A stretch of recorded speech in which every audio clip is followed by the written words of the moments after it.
Amid the sharp clink of crystal glasses in the mansion, my wife adjusted her lover's tie and sneered, "Don't give those documents to him. He's only good for mopping floors. His slow brain couldn't handle numbers like ours." Laughter rippled through the room as they looked at me like a useless man living off her shine. But she didn't know the obedient smile on my lips was already her death sentence. Because the safe I had just opened revealed the truth, the anonymous chairman she had been begging for investment for 10 years was the same foolish husband pouring her wine. This story starts quietly, but it won't leave you unchanged. Before we begin, drop a quick comment. Have you ever had to stay silent about something important, waiting for the right moment to speak? Your perspective might help someone else reading this. Note: some details are adjusted for storytelling, but the lesson about truth and timing is what matters most. I stood at the marble counter in my apron, setting down fresh mango slices, when my wife descended the staircase and said the words that would change everything. "Even breathing here is free for you." Celeste Sinclair, 58, descended the curved staircase in cream silk phone already pressed to her ear, barely glancing at the breakfast I had prepared. Her heels clicked against Italian tile as she crossed the kitchen manicured hand, reaching past the fruit arrangement to grab her coffee, black no sugar, exactly as I had made it for the past 32 years. "Don't forget to pick up my dry cleaning," she said, still not looking at me. The phone conversation continued without pause. "No, Celine, tell them we need the finalization by mid-December at the latest. Yes, I understand the timeline. I am Lawrence Sinclair, 60 years old, and I have spent the better part of 3 decades perfecting the art of being invisible in my own home. The beachfront villa in Palm Beach stretched around us like a museum dedicated to wealth I was never supposed to question. Celeste built her healthcare management empire while I kept the household running with the precision of a Swiss watchmaker. That was our arrangement. That was what worked. What time should I have dinner ready? I asked, my voice carrying the practiced tone of a man who had learned when to speak and when to simply exist quietly. "I'll eat at the office. Don't wait up." She left without touching the mango, the perfectly toasted brioche, the soft scrambled eggs I had timed to finish exactly as she descended the stairs. The door closed. The house settled into the particular silence that comes when you are alone in a space built for two. I cleared the untouched breakfast with methodical precision, scraping food into the disposal, rinsing plates, wiping down surfaces until the kitchen gleamed. This was my life. This was normal. The humiliation had become so routine that I barely registered it anymore, just another data point in a marriage that had calcified into performance art somewhere around year 15.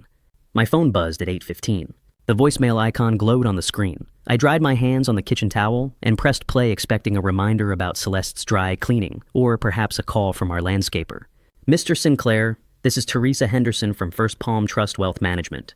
I'm calling regarding the account structure change authorization currently in our system. The file is entering final verification this week, with processing deadline set for 10 business days from today. Please confirm receipt of this notification at your earliest convenience. Our direct line is I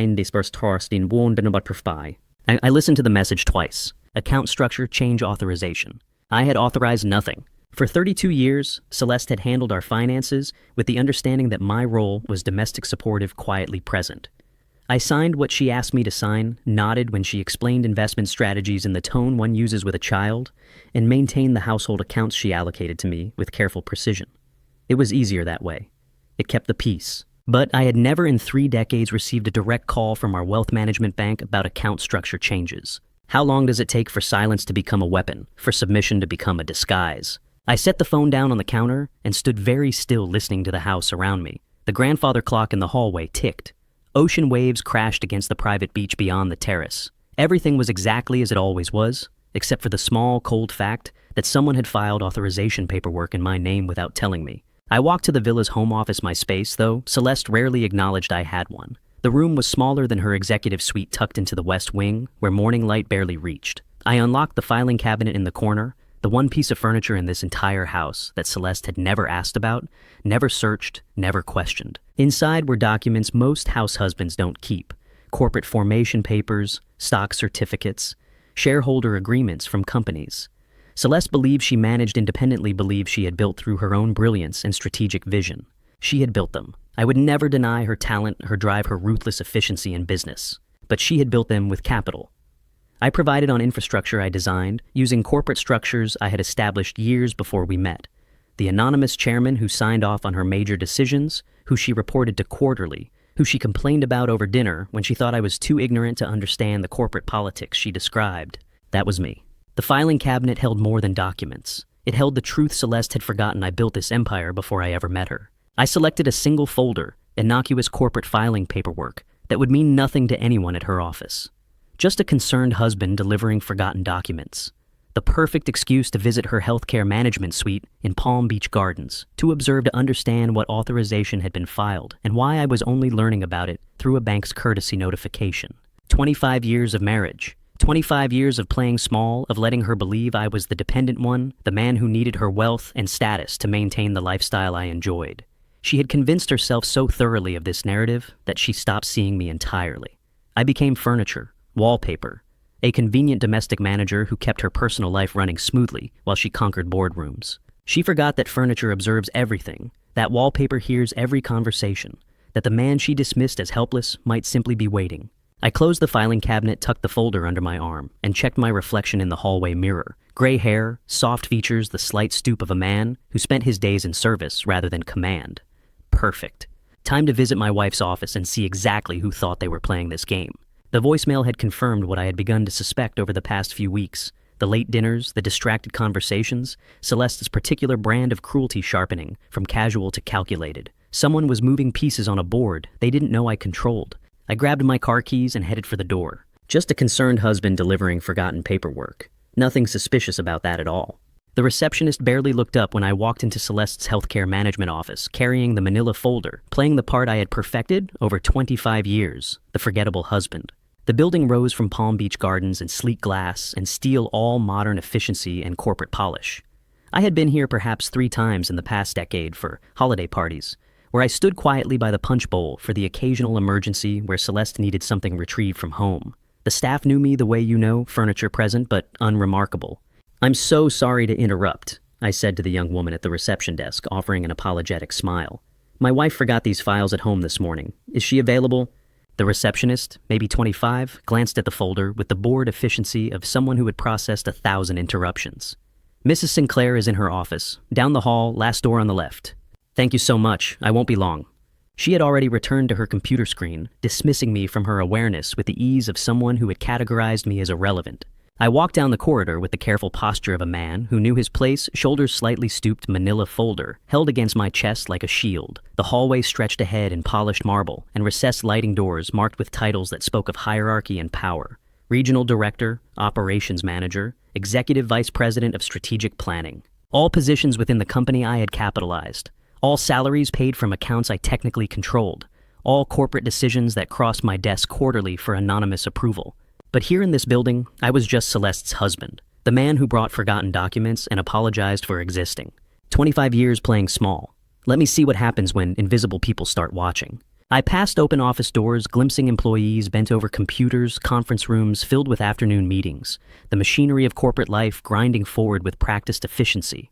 Everything looked exactly as a successful healthcare management company should look: professional, prosperous, legitimate.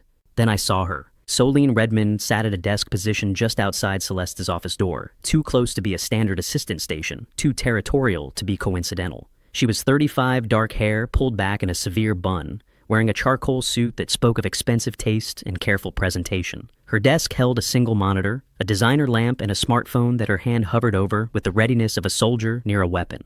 She looked up as I approached, and her expression shifted through a series of calculations I recognized from years of watching corporate predators assess threats. "Can I help you?" Her voice carried the polite edge of someone performing courtesy while planning defense. "Just bringing my wife some documents she forgot," I said, maintaining the harmless smile. "I won't be long. Mrs. Sinclair is in a private meeting. You should wait." Not, "She'll be free in a moment." Not, "Let me check her schedule." A direct command to stop delivered with the authority of someone protecting territory that belonged to her. Invisibility is a superpower when people forget that quiet doesn't mean blind. I had seen that look before, the territorial awareness of a person guarding intimate access. The way Celine positioned herself between me and Celeste's door, the protective tension in her shoulders, the proprietary quality in her tone when she said "Mrs. Sinclair" instead of "your wife." She wasn't protecting her boss. She was protecting her lover. "Of course," I said, offering the apologetic smile again. "I'll just leave these on her desk, if that's all right. I know how she gets when she's missing documents." Solene hesitated, caught between maintaining her guard and acknowledging the reasonableness of the request. "Fine, but be quick." I walked past her desk, moving with the careful deference of a man who understood his place in the hierarchy. Celeste's office door stood partially ajar, voices murmuring beyond the threshold.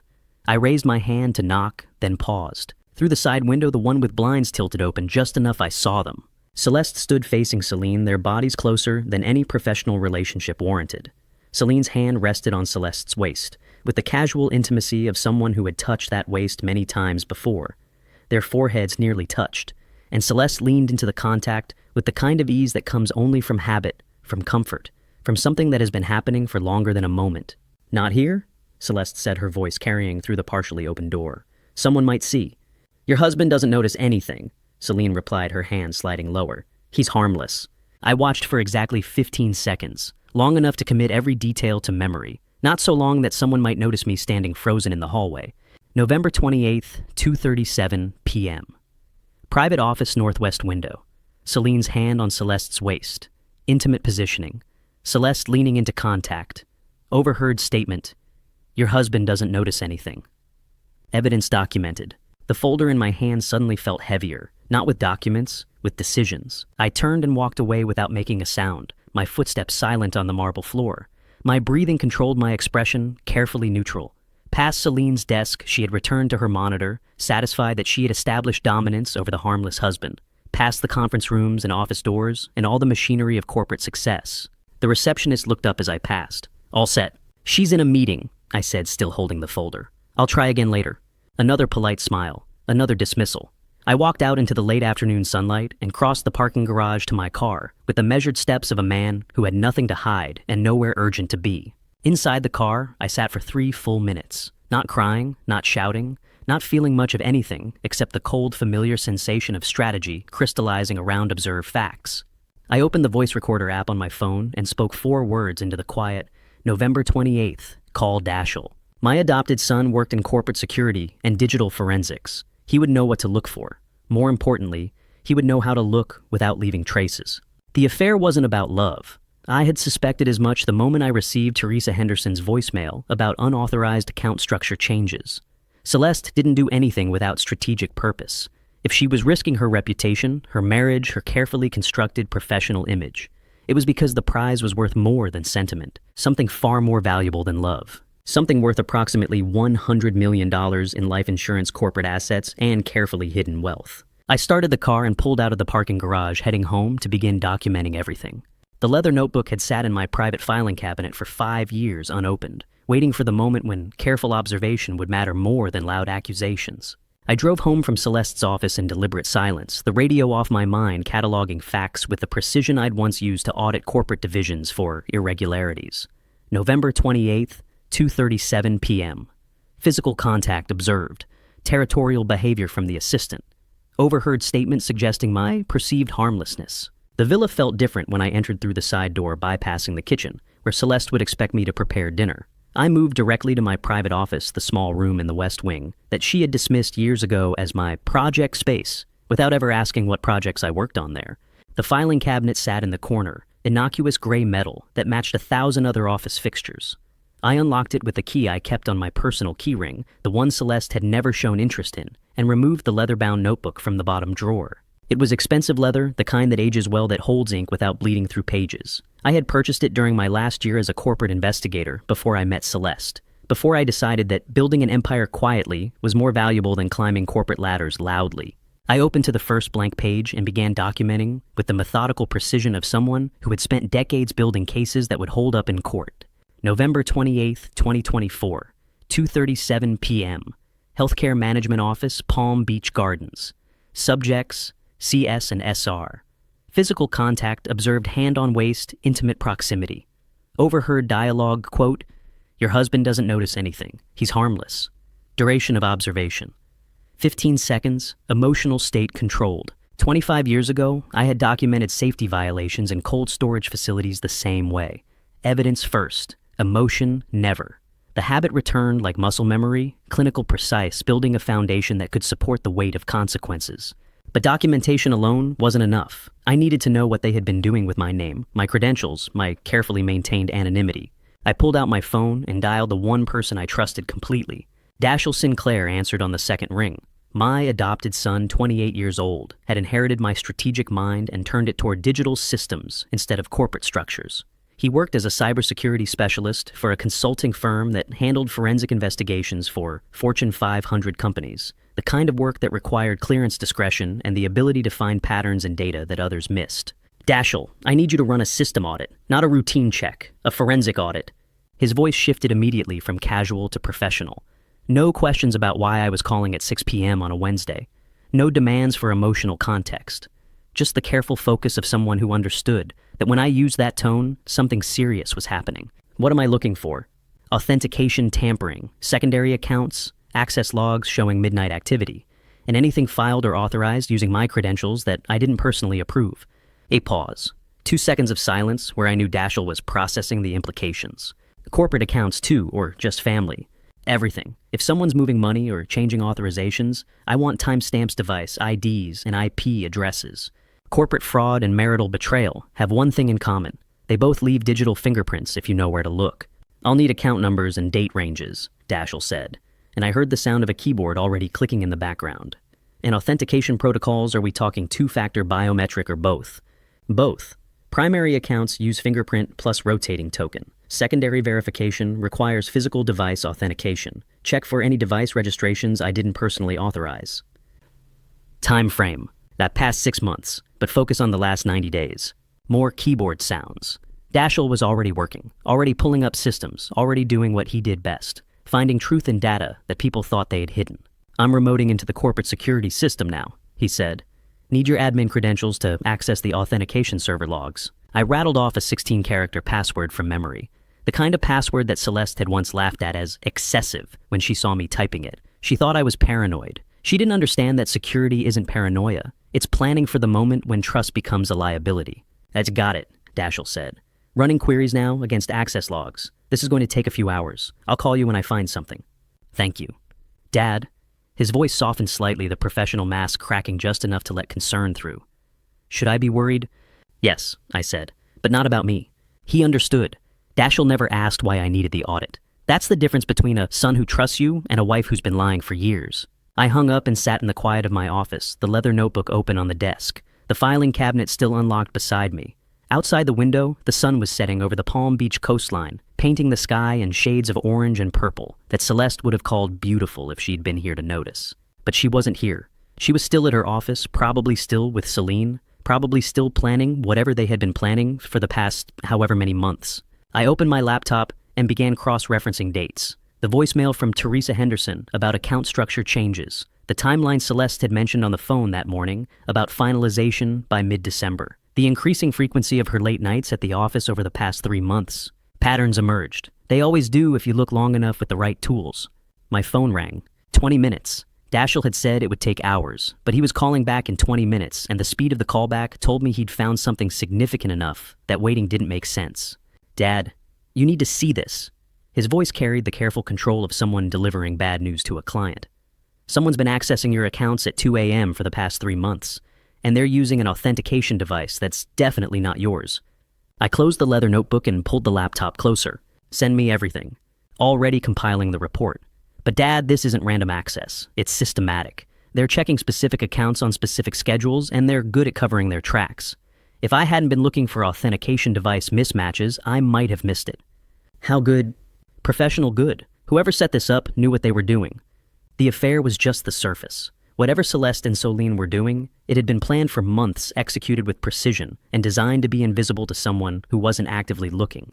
But I was looking now, and I was very, very good at finding things people tried to hide.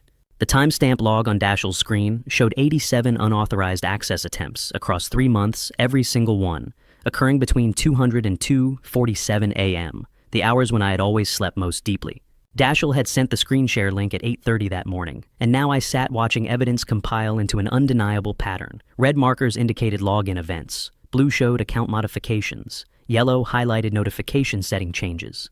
Every access happened between 2 and 3 a.m., Daschle said, using the professional detachment he reserved for client presentations. Notification settings changed to silent on all primary accounts. Email alerts suppressed. SMS confirmations redirected to a secondary number. The cursor moved across the screen, highlighting specific entries. Someone knew your sleep schedule. They knew exactly when you wouldn't be checking your phone, when you wouldn't notice login confirmations. The secondary account, I said, What permissions does it have? Dashiell pulled up another window, scrolling through authorization hierarchies. It's full beneficiary change authority, and it's been active since May. Dad, this wasn't opportunistic. This was planned. They've been building infrastructure for 6 months. 6 months of midnight theft while I slept 15 feet away. IP addresses. Most traced to locations you've never visited. Coffee shops in Boca Raton. A business center in West Palm. One hotel lobby in Fort Lauderdale. All public Wi-Fi networks with no security cameras. Professional, careful, planned. And the authentication device. Spoofed. They cloned your credentials, probably physical access to your device long enough to extract cryptographic keys. Then they registered a duplicate under a modified serial number. The system saw it as legitimate because the authentication tokens matched. How long does it take to erase a person? 5 years of small humiliations, or 6 months of midnight theft? The phrase "knew your sleep schedule" triggered a memory. Villa Terrace, summer evening, 5 years ago, 2019. Celeste had hosted a dinner party with Palm Beach Society friends. 8 guests around the outdoor table, string lights casting soft shadows. I had been clearing dessert plates when Celeste steered conversation toward family planning. "We've tried everything, of course," she said, her voice carrying theatrical concern. "But when certain biological limitations exist, there's only so much modern medicine can do." One of the guests shifted uncomfortably. "I'm sure it's difficult for both of you." Celeste sighed, placing her hand over her heart. "Oh, I've made peace with it. Lawrence is still adjusting to his weaknesses." The dinner guests' 8 Palm Beach Society acquaintances shifted uncomfortably in their terrace seats as Celeste weaponized vulnerability, turning intimate medical details into public theater. I stood holding an empty plate, saying nothing, while she systematically dismantled my dignity under the guise of concerned sharing. 2 days later, I found the contraceptive prescription in her bathroom cabinet. 5 years of continuous dosing. The infertility wasn't my failure. It was her choice. But by then, everyone we knew believed her story. "Are you still there?" Dashiell's voice pulled me back to the present, to the screen full of markers. "The infertility story," I said slowly. "She told everyone it was my fault. But I found medical records 3 years ago. She was taking contraceptives the entire time." Silence. Then Dashiell's voice, quieter now. "And why would she do that? Same reason she's doing this now. Make me feel weak. Make me feel dependent. Make everyone believe I'm less capable than I actually am. Then make me disappear." The medical records I'd found 3 years ago hadn't been a shock. They'd been confirmation that I'd been right to stop trusting my own memory of our marriage. The pattern crystallized. Public humiliation disguised as sympathy. Private manipulation of medical reality. Digital theft conducted while I slept. Every tactic served the same goal: systematically erode my identity until there was nothing left to defend. Celeste had been practicing erasure for years. The midnight access logs weren't new behavior. They were just the financial version of what she'd been doing psychologically since the beginning. "What do you need from me?" Dashiell asked. "Everything you can find. Access logs, IP, addresses, device signatures, timestamp correlations. I want a forensic report that would hold up in court." "You're going to confront her." "Eventually, but not until I understand the complete scope." Dashiell's voice shifted, and I heard the tone that meant he'd found something else. "There's one more thing. The secondary account has a pending authorization request. It's scheduled to process in 9 days. 9 days. I pulled up my private files, the encrypted ones Celeste didn't know existed. Corporate structure documents, trust agreements, insurance policies. And there it was. Key person life insurance policy. Coverage amount $100 million. Original beneficiary Dashiell Sinclair as primary heir. Pending beneficiary change request. Processing deadline December 7th. I scrolled down to see the proposed new beneficiary. Celeste Sinclair, primary, 100%. The cold feeling in my chest solidified into something sharp and focused. This wasn't about an affair. This wasn't about love or passion or revenge. This was about money, about making sure that when I died or disappeared or was declared incompetent or whatever they had planned, every dollar I'd ever earned would flow to Celeste instead of to the son I'd chosen to inherit my empire. 9 days until the authorization processed. 9 days to decide whether to confront immediately or build a case so airtight that confrontation became unnecessary. I looked at the screen full of evidence, at the timeline stretching back 6 months, at the pattern of systematic theft and psychological manipulation. Celeste thought she was erasing me. She had no idea she'd been leaving evidence the entire time.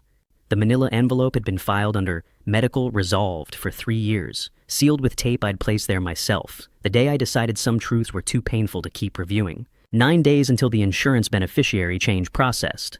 9 days until Celeste legally positioned herself to inherit everything if something happened to me.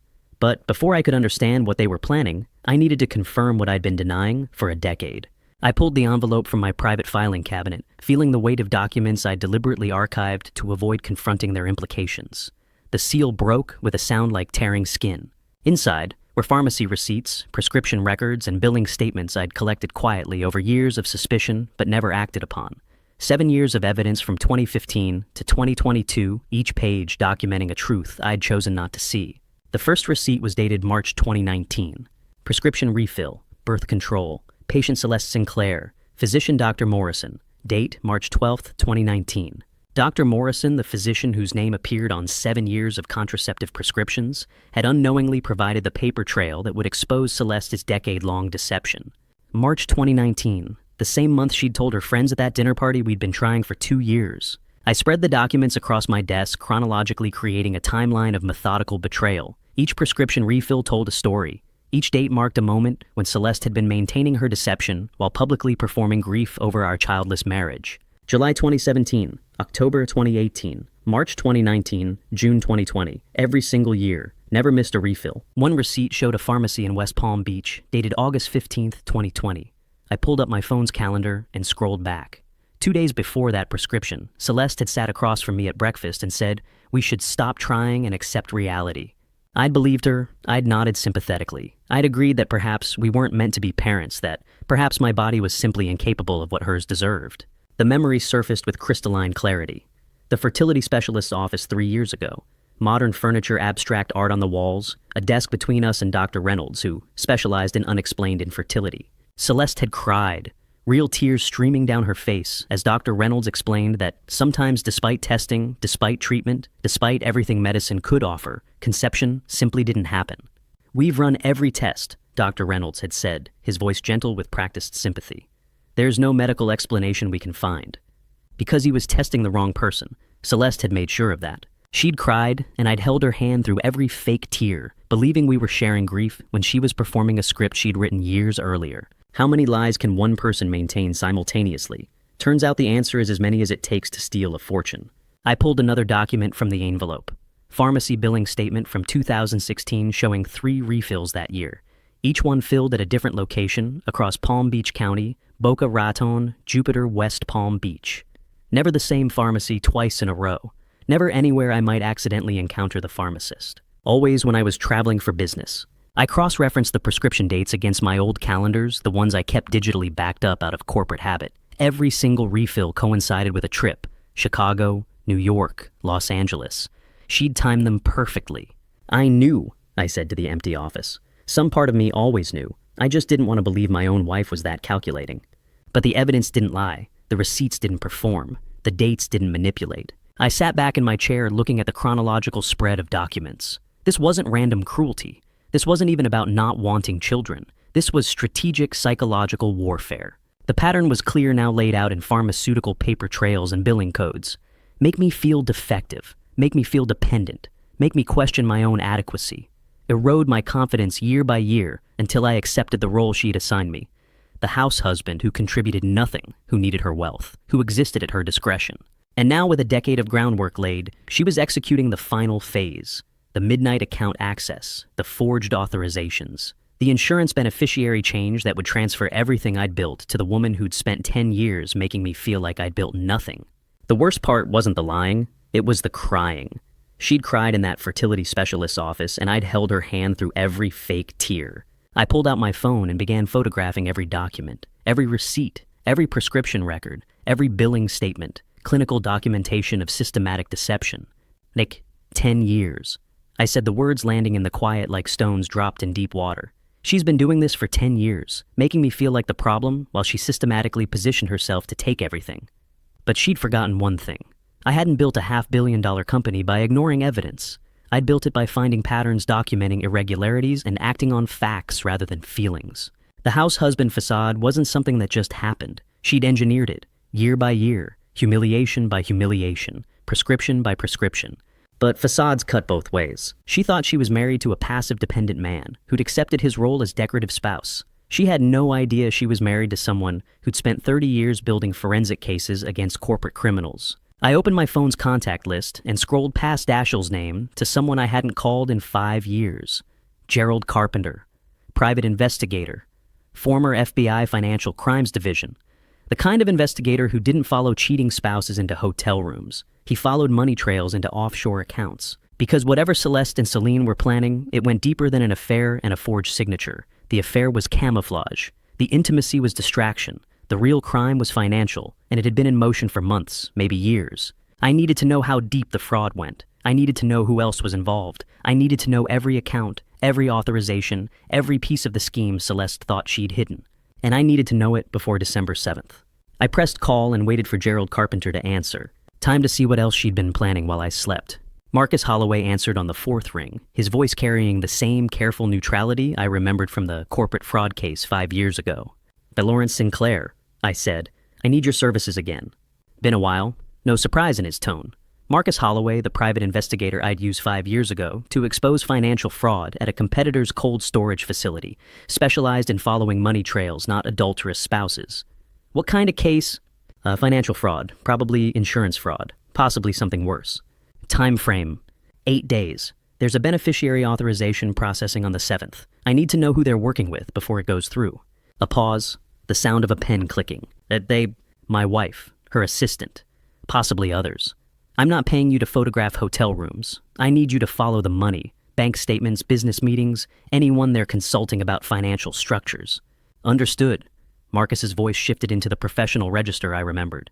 "You're building a fraud case, not a custody case. I'll need account numbers, known associates, typical schedule patterns." I spent the next 20 minutes providing details. Celeste's office location, Celine's vehicle registration, the insurance policy number Dashiell had identified in the pending authorization queue. Marcus took notes with the efficiency of someone who'd done this 1,000 times. "One more thing," I said. "Whatever you find, I want documentation that would hold up in court or a boardroom. Timestamps, witnesses, paper trails." "Always do." He paused. "Lawrence, if this is what I think it is, insurance beneficiary fraud with an 18-day processing window, you're not just looking at civil court. You're looking at felony territory." "I know." "Good. I'll be in touch." The line went dead. I sat in my office for a long moment, looking at the medical evidence still spread across my desk. Then I gathered it, carefully photographed every page one more time for backup, and filed it away in the locked cabinet. Time to play the role Celeste expected. 2 days passed with me maintaining the house. Husband facade perfectly. I cooked meals with the precision she'd come to expect. I ran errands.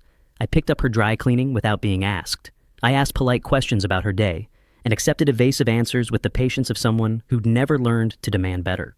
The difference between a jealous husband and a corporate strategist: one hires someone to catch them in bed, the other hires someone to catch them signing contracts. Celeste grew slightly more confident. I could see it in the way she moved through the villa, the way she checked her phone less carefully, the way she smiled when she thought I wasn't looking.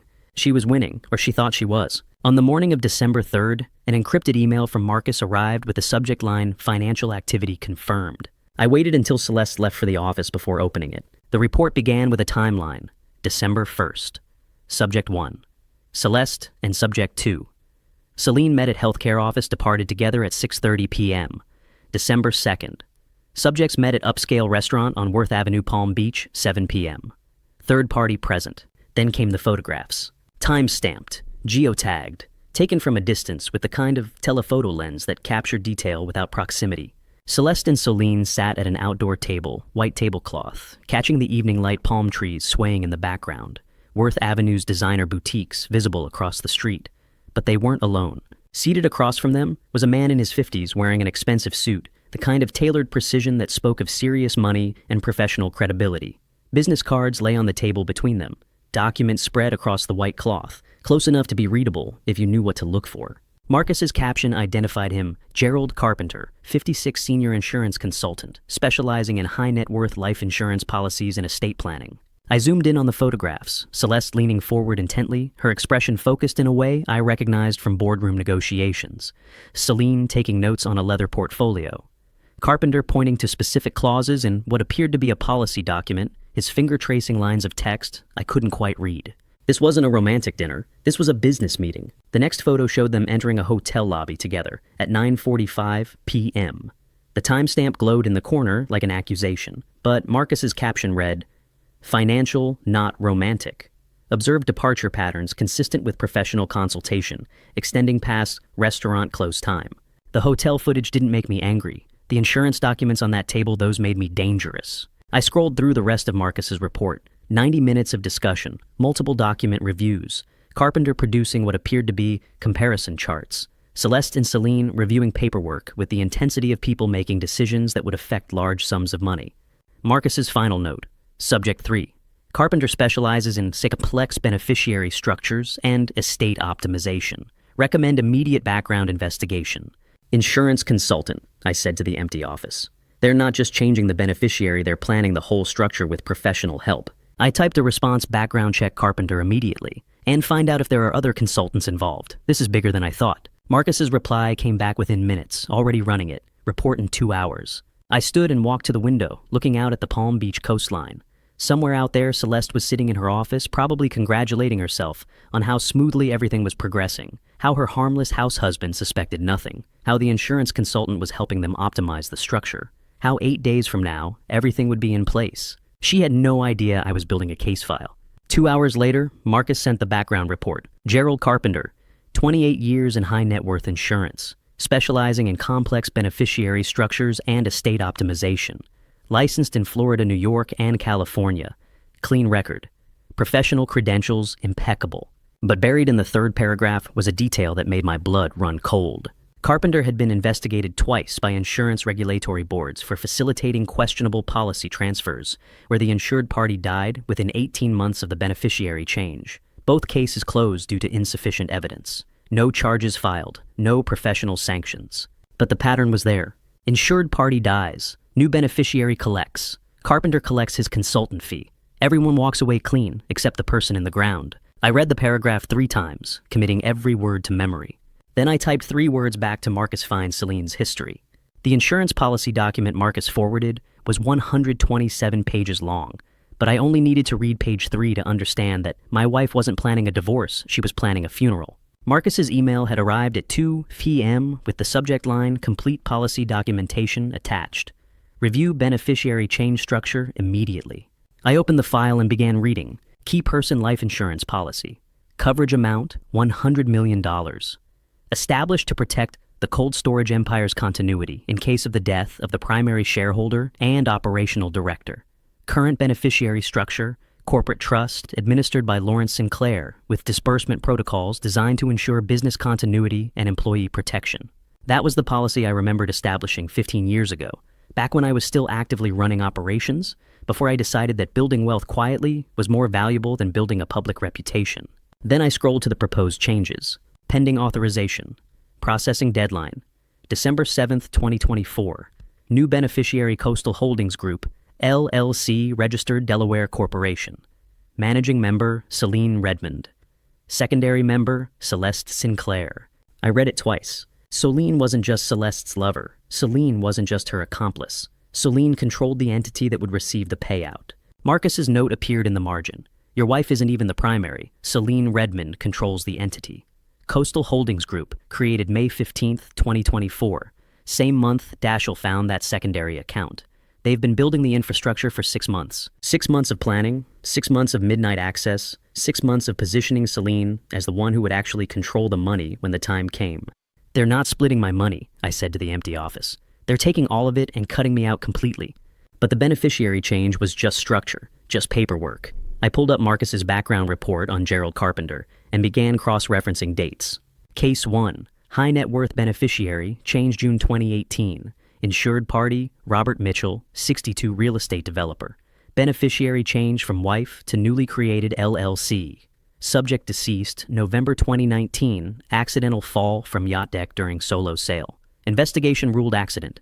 Insurance paid out $85 million.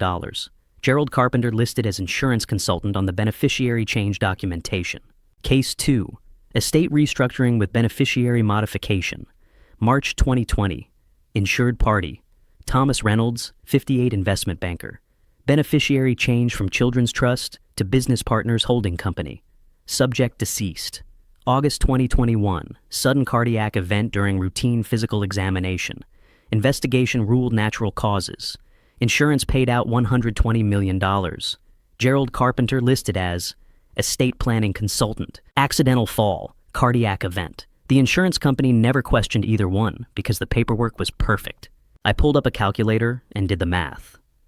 June 2018 to November 2019, 17 months. March 2020 to August 2021, 17 months. Not immediately, not suspiciously fast, but within 18 months of the beneficiary change, both insured parties died in ways that could be explained away as accidents or natural causes. And now Gerald Carpenter was helping Celeste and Celine set up the same structure, same tight timeline, same carefully constructed LLC beneficiary, targeting a 60-year-old man who, according to his wife's public narrative, had health issues and emotional weaknesses. "This isn't about leaving me," I said. "They're planning to bury me." The words landed in the quiet office like stones dropped in deep water. I stood and walked to my filing cabinet, pulling out the corporate structure documents I kept locked away. Documents Celeste had stopped asking about years ago, assuming they were just archive business records from a career I'd left behind. The insurance policy was catastrophic. $100 million transferred to an entity I didn't control, paid out upon my death. But it wasn't everything. My controlling stake in the cold storage empire was worth over $500 million, currently protected by shareholder agreements and trust structures I'd established decades ago. Celeste sat on the board. She managed operations. She reported to the anonymous chairman quarterly. But she didn't control the shares. She didn't control the voting rights. She didn't control the trust that held the empire together. Unless I was declared incompetent, unless I was incapacitated, unless I was dead, then those protections could be challenged. The trust could be dissolved. The shareholder agreements could be restructured under probate law. And whoever controlled my estate, whoever was listed as beneficiary on the insurance policy that would fund the legal battles would have the resources to seize everything. Insurance, $100 million. I said, mapping it out on paper. Controlling stake $500 million. Combined liquid assets another $200 million. They're not planning to take a piece. They want the entire empire. The midnight account access, the forged signatures, the insurance consultant with a body count, Celine controlling the beneficiary entity, and me, supposedly weak and dependent, about to have an unfortunate accident sometime in the next 18 months. Maybe a fall. Maybe a cardiac event. Maybe something else entirely that could be explained away as natural causes for a 60-year-old man who'd lived a stressful life. I built a $500 million empire from nothing, and my wife thought I'd die quietly in my apron without noticing she was stealing it. But they'd made one critical mistake. They forgot I'm not actually the harmless house husband they've been calling me for 5 years. I'm the anonymous chairman who signs off on every major decision. I'm the strategist who built the corporate structures they're trying to dismantle. I'm the investigator who spent 30 years finding fraud and systems designed to hide it. And now I knew exactly what they were planning. I closed the insurance file and opened a secure messaging app I hadn't used in 3 years. Direct line to Desmond Stafford, my in-house general counsel, the man who handled the legal affairs of the cold storage empire, the man Celeste reported to quarterly without realizing she was reporting to someone who answered to me. The message was short. Need emergency meeting. Prepare TRO package and compliance review authorization. Suspected insurance fraud with potential criminal intent. Timeline critical 4 days until processing. Then I added one more line, and Desmond, don't tell anyone, not even my wife, because the only way to stop people planning your elimination is to eliminate their plan first. I pressed send and sat back in my chair looking at the evidence spread across my desk. Medical records proving a decade of deception, digital forensics showing 6 months of systematic theft, insurance documents revealing a murder-for-profit scheme. 4 days until December 7th. 4 days to build a legal case so airtight that Celeste and Celine would spend the next decade in prison instead of spending my money. The war had begun, they just didn't know it yet. The KYC compliance database flagged Celine Redmond's profile within 3 seconds of Dashiell's query, and the alert level was red, the designation reserved for high-risk financial actors with documented fraud history. Desmond had confirmed receipt of my message about the TRO package within an hour. Now, the morning of December 4th, I sat in my office on a video call with Dashiell, watching him run the screening that would either confirm my suspicions or prove I was building a case on paranoia. The screen behind him filled with data fields, risk assessment markers, cross-reference alerts. Red flag, Dashiell said, his voice carrying the careful precision of someone delivering bad news professionally. High-risk designation, multiple database matches across different states and time frames. Like what kind of matches? Financial fraud databases, OSINT cross-references, court records. And here's the interesting part. The social security number associated with Celine Redmond was only issued 18 months ago. I sat forward. 18 months she's been working for Celeste for almost 2 years. Exactly, which means for the first 6 months she was using a different identity. The name Celine Redmond didn't exist before June 2023. It's a constructed identity. Social security number issued to a person claiming to be 35 years old. So who is she really? Dashiell's fingers moved across his keyboard. Give me 10 minutes. The screening system has cross-references to previous identities.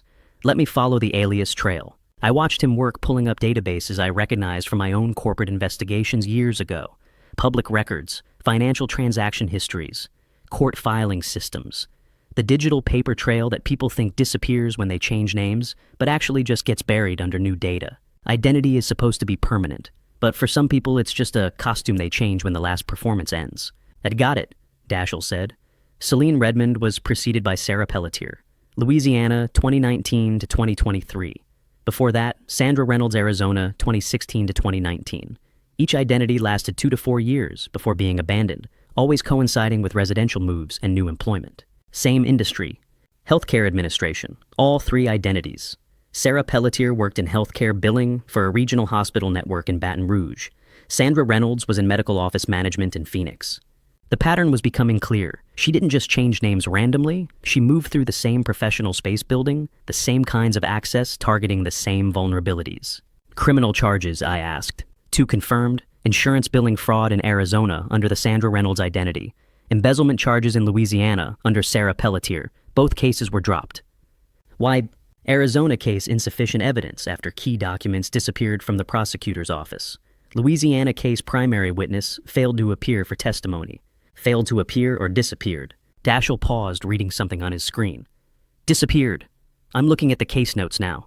Witness was scheduled to testify, never showed up, never heard from again. The cold feeling in my chest spread outward. Healthcare billing. That's how she got close to Celeste. She's been running this playbook before. And there's more. Dashiell pulled up another file. The Arizona case involved a life insurance claim. The beneficiary change was processed by... I'm checking the investigator's name in the court documents. Gerald Carpenter. The room went very quiet. It'd say that again. Gerald Carpenter. The same insurance consultant meeting with Celeste and Celine now was involved in the Arizona fraud case that got Sandra Reynolds, Celine's previous identity, charged with insurance fraud. What was the outcome of that case? Our charges dropped. But here's what the case file shows. Elderly victim male, 62 years old, living alone. Beneficiary change processed 3 months before death. Victim fell downstairs in his home. Death ruled accidental. No witnesses. Beneficiary payout, $45 million. Sandra Reynolds was employed as the deceased's healthcare coordinator. She disappeared 6 weeks after the insurance check cleared. I felt something shift in my understanding. This wasn't opportunistic. This wasn't Celeste seducing an assistant into helping with a scheme. This was a professional criminal who had done this before, with the same consultant targeting the same demographic using the same methods. She's not Celeste's assistant, I said slowly. She's a professional. This is what she does. Identity fraud insurance scams, probably worse. Career criminal, Dashiell confirmed. Based on the timeline, I estimate her real age is 38 to 40, not 35. She's been doing this for at least 8 years across 3 confirmed identities, 4 questionable insurance payouts across 3 states. And that's just what I can find in 2 hours of searching. Celeste thought she was the one in control using Celine to steal my fortune. She had no idea she was the one being used. The Arizona victim, I said. You said he fell downstairs. How exactly? It found at the bottom of his basement stairs. Head trauma. Medical examiner ruled it consistent with accidental fall. The man had been drinking that evening blood alcohol level .08. Investigation concluded he'd lost his balance. Alone in his house. Convenient. Very. And here's the detail that should concern you. The beneficiary change had been filed exactly 14 months before his death. Long enough that it didn't trigger automatic investigation. 14 months. 17 months in Carpenter's other case. 18 months in the pattern Marcus had identified. They had a timeline. They had a method. They had done this successfully at least twice before. And now they were doing it to me. Send me everything, I said. Full report, all 3 identities, court records, case outcomes. I need documentation that would hold up in court. Already compiling it. You'll have it in 20 minutes. Dashiell's face filled the screen, his expression serious. Dad, there's one more thing. The Louisiana embezzlement case. The witness who was supposed to testify. The one who disappeared. Victoria Hartman, 54 years old, healthcare administrator. She was going to testify that Sarah Pelletier Celine's Louisiana identity had been systematically billing Medicare for services never rendered and pocketing the difference. Hartman discovered the fraud, reported it internally, agreed to cooperate with prosecutors. And then what? She disappeared 3 weeks before the trial. Car found abandoned at a shopping mall in Mayterry. Purse and phone still inside. No signs of struggle. No body ever found. Case went cold. Without her testimony, the embezzlement charges were dismissed. I stared at my screen processing the implications. Never found, I repeated. Never found, never seen again. Louisiana State Police classified it as a missing person case. Still open. No leads. The encrypted report arrived in my inbox. I opened it and began reading 3 identities, 8 years of fraud, 4 insurance payouts, 1 missing witness. And upstairs in our bedroom, Celeste was getting ready for another day at her healthcare management office, completely unaware she'd invited a serial predator into our lives, into our marriage bed. Terrence Bentley, the 48-year-old CFO of my cold storage empire, received the audit authorization at 6 a.m., with instructions that left no room for negotiation, full compliance review of all subsidiary and affiliated entities, beginning with Sinclair Healthcare Solutions, Celeste's company. The missing witness haunted me through the night. Victoria Hartman disappeared 3 weeks before testifying against Celine's previous identity. Never found. I couldn't protect someone already dead, but I could stop Celeste from becoming the next name on that list. Terrence answered my secure call on the first ring. The healthcare company used Sinclair Capital for its 2019 expansion, I said without preamble. That triggers my audit authority under the shareholder agreement. I'm invoking it now. A pause, then Terrence's careful voice. Celeste doesn't know about that clause, does she? She never read the fine print. When I financed her expansion, the corporate structure included oversight provisions for any entity using my capital. Those provisions give me audit authority. What am I looking for? Vendor payments, especially any that cycle back through shell companies or have unusual approval patterns. Cash flow irregularities. Anything that looks like embezzlement disguised as operational expenses. You think she's stealing from her own company? I think someone is. And Terrence, keep this completely confidential. No one can know I've authorized this audit. Understood. I'll have preliminary findings within 48 hours. 36 hours later, Terrence sat across from me in the villa's conference room, laptop open, financial spreadsheets filling the screen with damning evidence.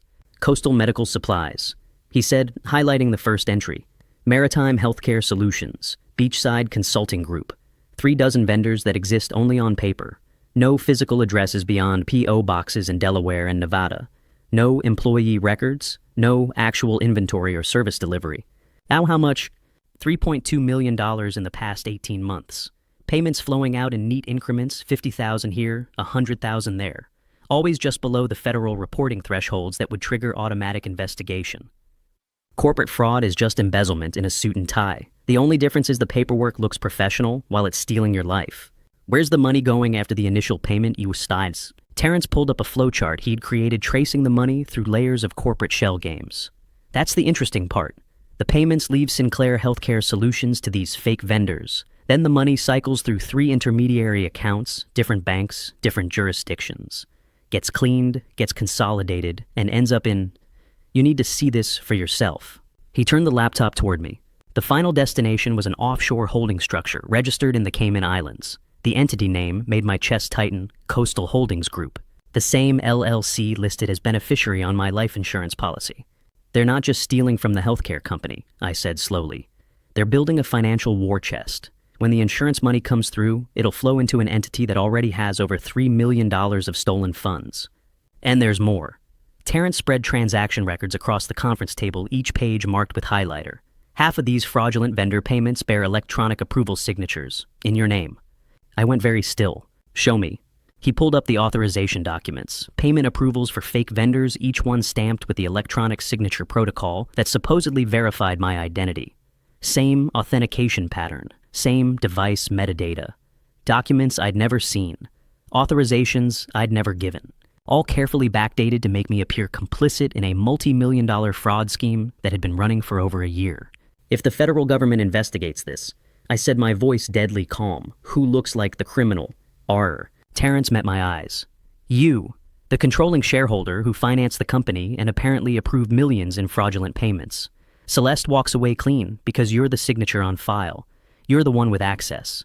You're the one who would go to prison. My signature, on documents I never saw, approving theft I never authorized. They weren't just stealing my money, they were making me the criminal. The insurance scheme makes sense now, I said. They need me dead or in prison. Either way, I'm eliminated, and Celeste inherits the empire without the complications of a messy divorce or a fraud investigation that might expose her role. What do you want me to do? Document everything. I need timestamps, authentication logs, device metadata. Proof that these signatures are forged, and I need it by tomorrow. You're going to fight this. I'm going to bury them with it. Terrence began gathering the documents. Lawrence, if this hits federal investigators before you can explain, yet how long until I'm arrested? His silence was answer enough. I pulled out my phone and opened the message thread with Desmond Stafford. My fingers moved quickly across the screen. TRO package needs expansion. Add emergency request for AML. Hold on all accounts connected to Sinclair Healthcare Solutions. We have 3 days before the insurance authorization processes. If they get that $100 million before we freeze the fraud, they'll disappear and leave me holding a federal indictment. Desmond's reply came back within minutes. Understood. Preparing emergency filing for tomorrow morning. Will include fraud evidence as supporting documentation for TRO and AML compliance hold. Bank will freeze accounts pending investigation. I looked at the calendar on my phone. December 5th. The insurance beneficiary change would process on December 7th in 3 days. 3 days to stop a murder-for-profit scheme. 3 days to prove I was being framed for fraud. 3 days to protect myself, my empire, and possibly even Celeste from a serial predator who had done this before and would do it again. I stood and walked to the window, looking out at the Palm Beach coastline. Somewhere in this city, Celeste and Celine were congratulating themselves on how smoothly their plan was progressing, how the harmless house husband suspected nothing, how 3 more days would put everything in place. They thought they were almost finished. They had no idea I'd been building a case file that would send them to prison for the next 20 years. The war wasn't coming. It was already here. Desmond Stafford arrived at the villa within an hour, his briefcase containing the kind of legal documents usually reserved for corporate espionage cases and federal criminal defense. 3 days until December the 7th. 3 days until the insurance authorization processed and I either stopped a murder-for-profit scheme or became its victim. But first, I had to survive being framed for the fraud that was funding it. Desmond spread documents across the conference room table while Terrence pulled up financial records on the wall-mounted screen. The fraud structure revealed itself in clinical detail, elegant in its cruelty. If you walk into the FBI right now and claim fraud, Desmond said, his 52 years as a corporate attorney, evident in the careful precision of his words, they'll arrest you on the spot. Your signatures are on everything. The authentication logs show your credentials. The shell companies trace back to accounts in your name. I stared at the evidence that would condemn me. My electronic signature on vendor approvals I'd never seen. My authentication device authorizing payments I'd never made. Corporate registration documents listing me as beneficial owner of entities I'd never heard of until yesterday. But I can prove the signatures are forged, I said. Daschle found the device spoofing evidence. Technical evidence takes months to validate in court. Forged signatures look real on first review. You'd be indicted before you could prove innocence. The trap was perfect. If I reported the fraud, I became the criminal. If I stayed silent, they stole everything. Either way, Celeste and Celine walked away while I burned. Terrence pulled up another screen showing the money flow. The shell companies Coastal Medical Supplies, Maritime Healthcare Solutions, Beachside Consulting, they're all registered using your personal information. Social security number, date of birth, residential address. On paper, you created them. That's how identity theft. But proving it requires demonstrating you had no access to the systems used for registration. That takes time we don't have. Daschle joined via secure video conference, his face appearing on the screen behind us. I've been building the counter-evidence, he said. For every forged signature, I'm documenting your actual location with time-stamped proof. Security footage, credit card transactions, witness statements. He pulled up a spreadsheet that mapped my real movements against the fraudulent authorizations. November 15th authorization. He said, highlighting one entry. Logged at 2:17 a.m. from a device you don't own. But your credit card shows you were at a 24-hour diner in Miami at that exact time. Receipt security footage server, who remembers you. Physical impossibility for you to be in 2 places at once. Terrence added another layer. The shell company registrations list you as owner, but the incorporation documents were filed electronically using an IP address in Boca Raton, 50 miles from the villa. Wi-Fi network you've never accessed. Innocence without evidence is just a nice story. Evidence without timing is suicide. Justice requires both and patience. We're building proof that someone impersonated you systematically, Desmond said. But we need everything documented before we move. One gap in the timeline and the prosecution argues you're fabricating an alibi. That's how long? 48 hours to compile everything airtight. Maybe less if Daschle can accelerate the digital forensics. We have less than 48 hours. December 7th is in 2 days. Desmond and I locked eyes across the conference table. Then we worked through the night, he said. For the next 4 hours, we built a federal prosecution package, except the target was the real criminals, not the scapegoat. For every forged signature, we documented my alibi. For every fraudulent authorizations Dashel provided, device logs proving the access came from hardware I didn't own. For every shell company, we traced the IP addresses to locations I'd never visited. By midnight, the evidence package was 80% complete. And that's when I had to make the hardest decision. If I report this tomorrow, I said, looking at Desmond, what happens? He didn't hesitate. Federal investigation opens within 48 hours. Your signatures flag you as primary suspect. You're arrested, possibly indicted, while they investigate whether the forgeries are real. Celeste and Celine have time to disappear or destroy evidence. You fight from jail. And if I stay silent, finish the evidence package, and wait for them to make their next move, we control the narrative. We prove your innocence before anyone files charges. And when they try to execute the final piece of their plan, the insurance payout on December 7th, we have enough documented evidence to bring criminal charges against them instead. Every instinct screamed to call the FBI to confront Celeste, to expose everything. But I'd spent 40 years building a business empire. I knew the difference between winning and feeling righteous. We stay silent, I said. Finish the evidence package, maintain the facade, and when they make their move, we destroy them with documentation so airtight they can't breathe. Dashel nodded from the screen. I'll have the digital forensics completed by tomorrow afternoon. Terrence began gathering financial records. I'll document every fraudulent transaction with corresponding proof of your actual location. Desmond closed his briefcase. I'll prepare the criminal referral package. When we're ready to move, we go directly to federal prosecutors with everything. They'll see immediately who the real criminals are. At 1 a.m., I walked Desmond to the door. He carried 3 encrypted drives containing copies of everything: insurance fraud, identity theft, embezzlement, forged signatures, the complete criminal conspiracy. Well, how long do we have? I asked. Desmond checked his watch. December 7th is in 2 days. They need your signature on something to finalize the insurance transfer, which means Celeste is going to start pushing paperwork very soon. As if on cue, my phone buzzed. Message from Celeste. Can we talk tomorrow? Some financial documents need your signature. Nothing urgent, just routine. I showed Desmond the screen. His expression said everything the endgame had begun. Don't sign anything, he said. Not until we know exactly what it is. One signature on the wrong document and they have everything they need. And if I refuse, then they know you're onto them. They'll either accelerate their timeline or cut their losses and run. So I have to appear willing without actually signing. Exactly. Play the oblivious husband one more time. Stall, ask questions, buy us the time to finish building the case. I looked at Celeste's message again. Nothing urgent, just routine. The same word she'd used to dismiss me for 32 years. But this time, I knew exactly what routine meant. It meant the authorization that would make me worth more dead than alive. It meant the signature that would finalize my elimination. It meant tomorrow morning, I'd have to sit across from my wife and pretend I didn't know she was planning my murder. I was rinsing breakfast dishes when Celeste appeared in the kitchen doorway, her arms cradling 3 manila folders like precious cargo. 2 days had become 1. December 6th, 24 hours until the deadline. 24 hours to maintain the facade while Desmond and Dashel finished building the evidence package that would save me from prison or prove insufficient to stop my arrest. Lawrence Darling. Celeste said, her voice honey-sweet, but her eyes sharp as broken glass. We have some family paperwork that needs your signature. The water continued running over my hands, but I'd stopped moving. After everything Desmond had shown me, the forged documents, the conspiracy timeline, the theft in motion, this moment felt inevitable. She crossed the kitchen and set the folders on the granite island between us, her manicured fingers arranging them just so. It's nothing complicated. She continued sliding the top folder toward me. Just routine estate planning updates. You trust me to handle these things, don't you? Oh, for bond, one sterudalixed. The question hung in the air like a trap waiting to spring. I dried my hands, slowly buying seconds to compose my face into the expression she expected, mildly confused, eager to please, never questioning. Estate planning, I said.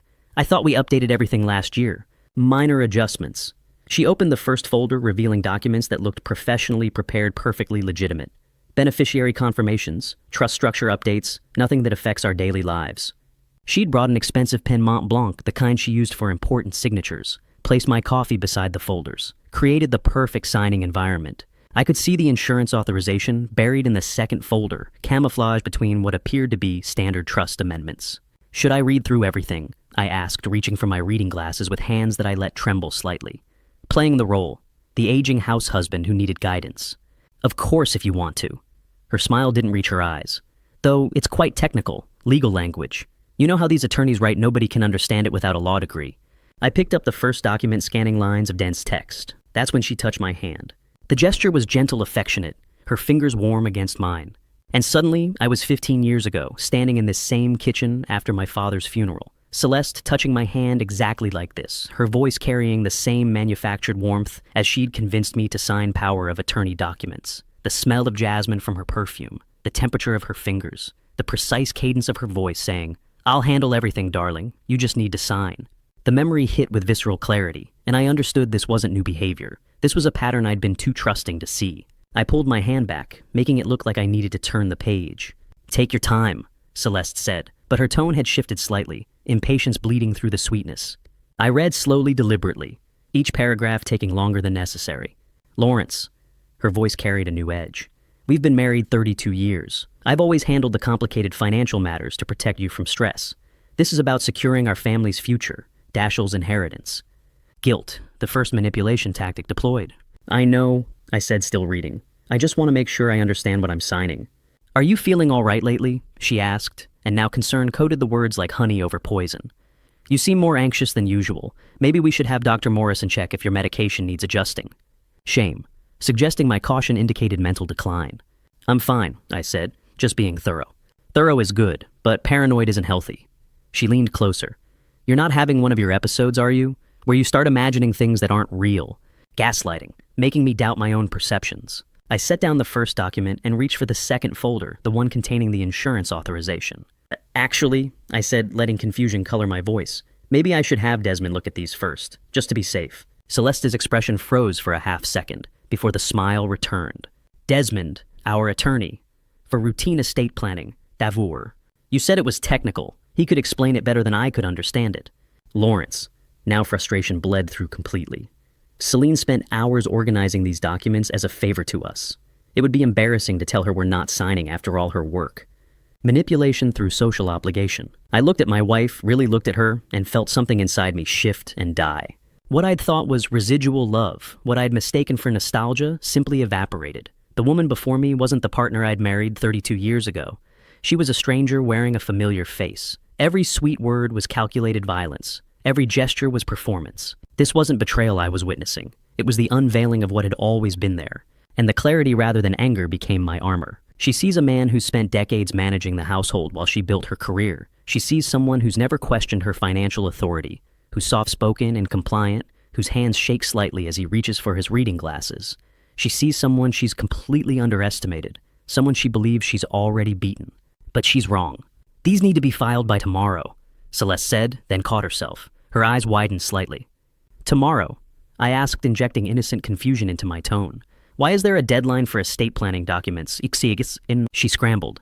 "Tax year filing requirements. End of fiscal quarter. You know how these things work." I didn't point out that estate planning had nothing to do with quarterly tax filings. "Let me think about it," I said instead. "Maybe after lunch. My hands are cramping from the gardening yesterday."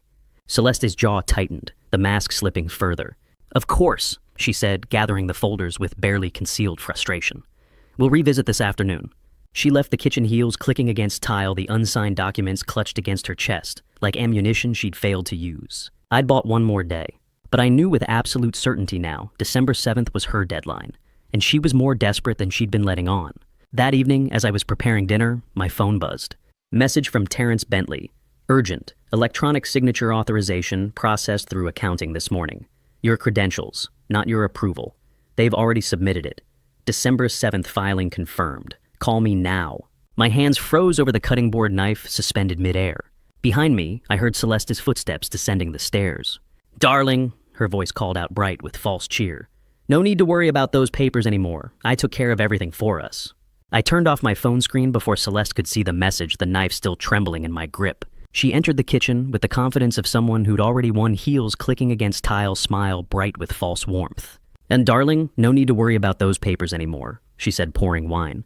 "I took care of everything for us." I set down the knife, carefully turning to face her with mild confusion and gratitude. "You took care of it. You look so stressed this morning. I signed them for you, saved you the trouble." She sipped her wine, watching me. "Sometimes a wife just has to step in and handle things." "You signed for me. How does that even work?" "Electronic signatures, sweetheart. It's all digital now, so much simpler." Her tone suggested I was adorably out of touch. "I have access to your authentication credentials for emergencies. Estate planning, financial authorizations, all handled with a few clicks." She wasn't even hiding the forgery. She believed her access was legitimate and untraceable. I managed a smile that felt like breaking glass. That's very thoughtful. I knew you'd understand. She patted my shoulder like reassuring a confused child. Finish dinner. I have calls to make. She left, and I counted to 30 before moving. In my office, I locked the door and called Terrence back. Tell me everything. Electronic signature processed at 9:47 this morning. Used your credentials, your device metadata, your IP address. To anyone reviewing it, you personally approved the transaction. But I was at the villa all morning. I know, which means they either cloned your device perfectly or... He paused. How many times have you unlocked your office safe in Celeste's presence? How many times had I unlocked my office safe in her presence, trusting her enough to let the combination stay visible? Dozens? Maybe hundreds over 32 years. They have physical access to everything that I said. Not just access, control. Dashiell needs to see this immediately. I called my son on the secure video line. His face appeared already focused. The signature metadata shows your device, your timestamp, your IP address. But you didn't sign it, Dashiell said, pulling up technical data. Can you prove that? I'm trying. The authentication logs show access from hardware matching your registered device serial numbers. They didn't just forge a signature, they cloned your entire digital identity. Terrence's voice came through my phone. This is worse than standard fraud. They've created a perfect technical replica of you. And how long do we have before this becomes irreversible? Before I reveal exactly how much time Lawrence has left to stop this, are you still here? Comment A, if he can still win, or B, if he's already lost. Add your reason in 5 to 10 words. Please note what follows includes recreated details for narrative purposes. My phone rang. Teresa Henderson's name appeared. I answered on speaker so Dashiell could hear. Mr. Sinclair, this is Teresa Henderson from First Palm Trust. I'm calling with required notification regarding your policy authorization. Go ahead. The beneficiary change authorization you submitted this morning has entered final verification. I'm required to inform you that final verbal authorization is scheduled for 10 a.m. tomorrow, December 7th. The weight of those 12 hours settled on my chest like concrete, every minute now audible, countable, final. Verbal authorization, for what amount? Or the full policy transfer, sir. $100 million, the beneficiary confirmation call. And this call is scheduled for 10 a.m. Yes, sir. You confirmed attendance when the authorization was filed this morning. The call will verify your identity, confirm your intent, and finalize the transfer. Standard protocol for high-value policy changes. Who will be on the call? Yourself, the designated beneficiary representative, and our senior verification officer. The call typically takes 15 to 20 minutes. I looked at Dashiell's face on the screen. He was already typing. And if I don't attend, the authorization would be flagged for review, which could delay processing by 30 to 60 days. However, given that you've confirmed attendance, we're expecting your participation. I see, thank you. We'll see you on the call tomorrow morning. The line went dead. Dashiell's expression was grim. They've thought of everything. If you don't show up, it delays, but doesn't stop the process. And someone claiming to be you already confirmed attendance. Which means they're planning to either coerce me into making that call or make it for you, Terrence finished. Voice synthesis technology could fake your voice with enough recorded samples. We have less than 12 hours. The office door creaked open behind me. I spun to see Celeste in the doorway, backlit by hallway light, her smile sharp in the dim office. It's still working so late, darling, she said, honey sweet. You'll need your rest? We both have an important phone call to make in the morning. She knew. She knew about the verification call. She knew about the 10 a.m. deadline. She knew I'd received the notification. And she was here to make sure I understood exactly what would happen if I didn't cooperate. Hey, just finishing some emails, I said, closing my laptop to hide Dashiell's face. I'll be up soon. Don't be too long. Her smile never wavered. Tomorrow's a big day for both of us, for our whole family, really. The beginning of a new chapter. She closed the door, footsteps retreating. I reopened the laptop. Dashiell was still there, his expression matching my cold fury. She's going to try to force you to make that call, he said. I know. What are you going to do? I looked at the clock. 11:47 p.m. Less than 11 hours until the verification call that would transfer everything I'd built to the woman who'd spent a decade planning my elimination. I'm going to sleep in my office tonight, I said, with the door locked. And tomorrow morning, we're going to find out exactly how desperate she really is. I waited until Celeste's breathing steadied into sleep before I slipped from our bedroom and texted the emergency code, Red Dawn. She'd invited me to bed with honey-sweet reassurance about tomorrow's call, explaining how simple it would be, how quickly we could finalize everything together. I'd nodded, played exhausted, let her believe I was accepting the inevitable. Now at 1:47 a.m., I descended the back stairs to the villa's in-house legal office where Desmond and Terrence were already waiting, laptops open, coffee brewing. Desmond looked up his 71 years showing in the lines around his eyes. How long do we have? Less than 8 hours until the verification call, I said, locking the door behind me. They've scheduled it for 10 a.m. Someone will impersonate me or coerce me into authorizing the transfer. Terrence pulled up a timeline on his screen. Then we shift from investigation to active defense. Now. Agreed, Desmond said, opening a new document. Then we file for an emergency TRO before the banks open at 9 a.m. And I trigger the AML compliance hold, Terrence added. Once anti-money laundering flags, the bank freezes everything automatically. I sat down at the conference table, the weight of 32 years of marriage pressing against 8 hours of strategic precision. Walk me through it. Desmond's fingers flew across his keyboard. Emergency temporary restraining order. We document the fraud pattern, the forged signatures, the cloned digital identity, the unauthorized policy transfer. Present it to a judge as identity theft in progress. The TRO freezes all accounts pending investigation, Terrence continued. But we need a judge's signature before 9 a.m. And the AML report, I asked. Goes directly to federal compliance, Terrence said. Once filed, the bank has no choice but to freeze. Anti-money laundering protocols override everything, even legitimate-looking authorizations. For the next 2 hours, we built our counter-trap with surgical precision. Desmond drafted the TRO application, citing specific fraud indicators. The electronic signature processed while I was provably elsewhere. The metadata inconsistencies Dashel had documented the suspicious beneficiary change timing. Terrence compiled financial forensics access logs, authentication records, the complete audit trail of unauthorized activity. Every forged signature, every cloned credential, every piece of evidence that someone had created a perfect digital replica of me. At 4:17 a.m., Terrence discovered something else. Lawrence, there's a second mechanism, he said, pulling up corporate filings. Celeste has filed paperwork to access your voting shares in Sinclair Industries. I went cold. My chairman position. She doesn't know you're the anonymous chairman, Desmond said slowly. But she knows you hold significant voting shares through the family trust. If she gains control, she doesn't just get the money, I finished. She gets operational control of the company itself. We were building a legal fortress in the dark, racing against a sunrise that would either reveal our ramparts or our graves. Terrence added the corporate seizure attempt to the AML report. Desmond incorporated it into the TRO application as evidence of systematic asset theft. The picture was becoming clear. This wasn't just insurance fraud. This was a complete hostile takeover of my entire financial identity. What's the flaw? I asked, watching them work. There's always a flaw. Desmond looked up from his laptop.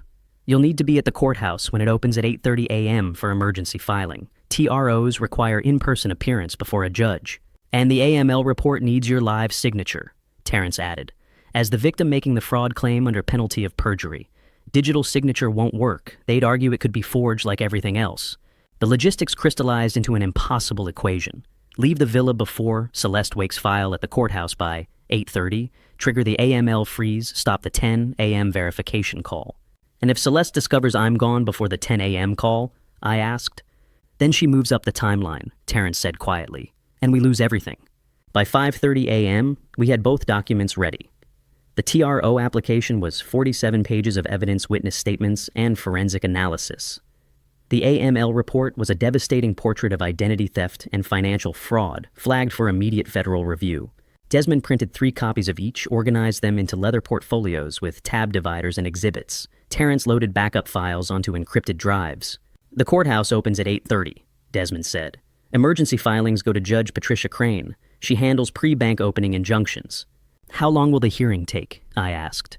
20 minutes if she's convinced. 2 hours if she's skeptical. I checked my phone. 5:42 a.m. Celeste's alarm was set for 7 a.m. She'd mentioned wanting to help me prepare for our important call, making sure I was rested and ready and fully cooperative. How do you escape a prison when the warden sleeps in your bed and holds the only key? You leave before she wakes. You move in silence. You take nothing she can trace. I'll leave at 6:45, I said. Tell her I went for an early drive to clear my head before the call. Buy myself 90 minutes. Will she believe that? Terrence asked. She'll have to, I said. She needs me functional and cooperative for the 10 a.m. call. Pushing too hard risks making me genuinely unstable. Desmond was sealing the final documents into portfolios when we heard it. Footsteps on the stairs above us. Light certain descending.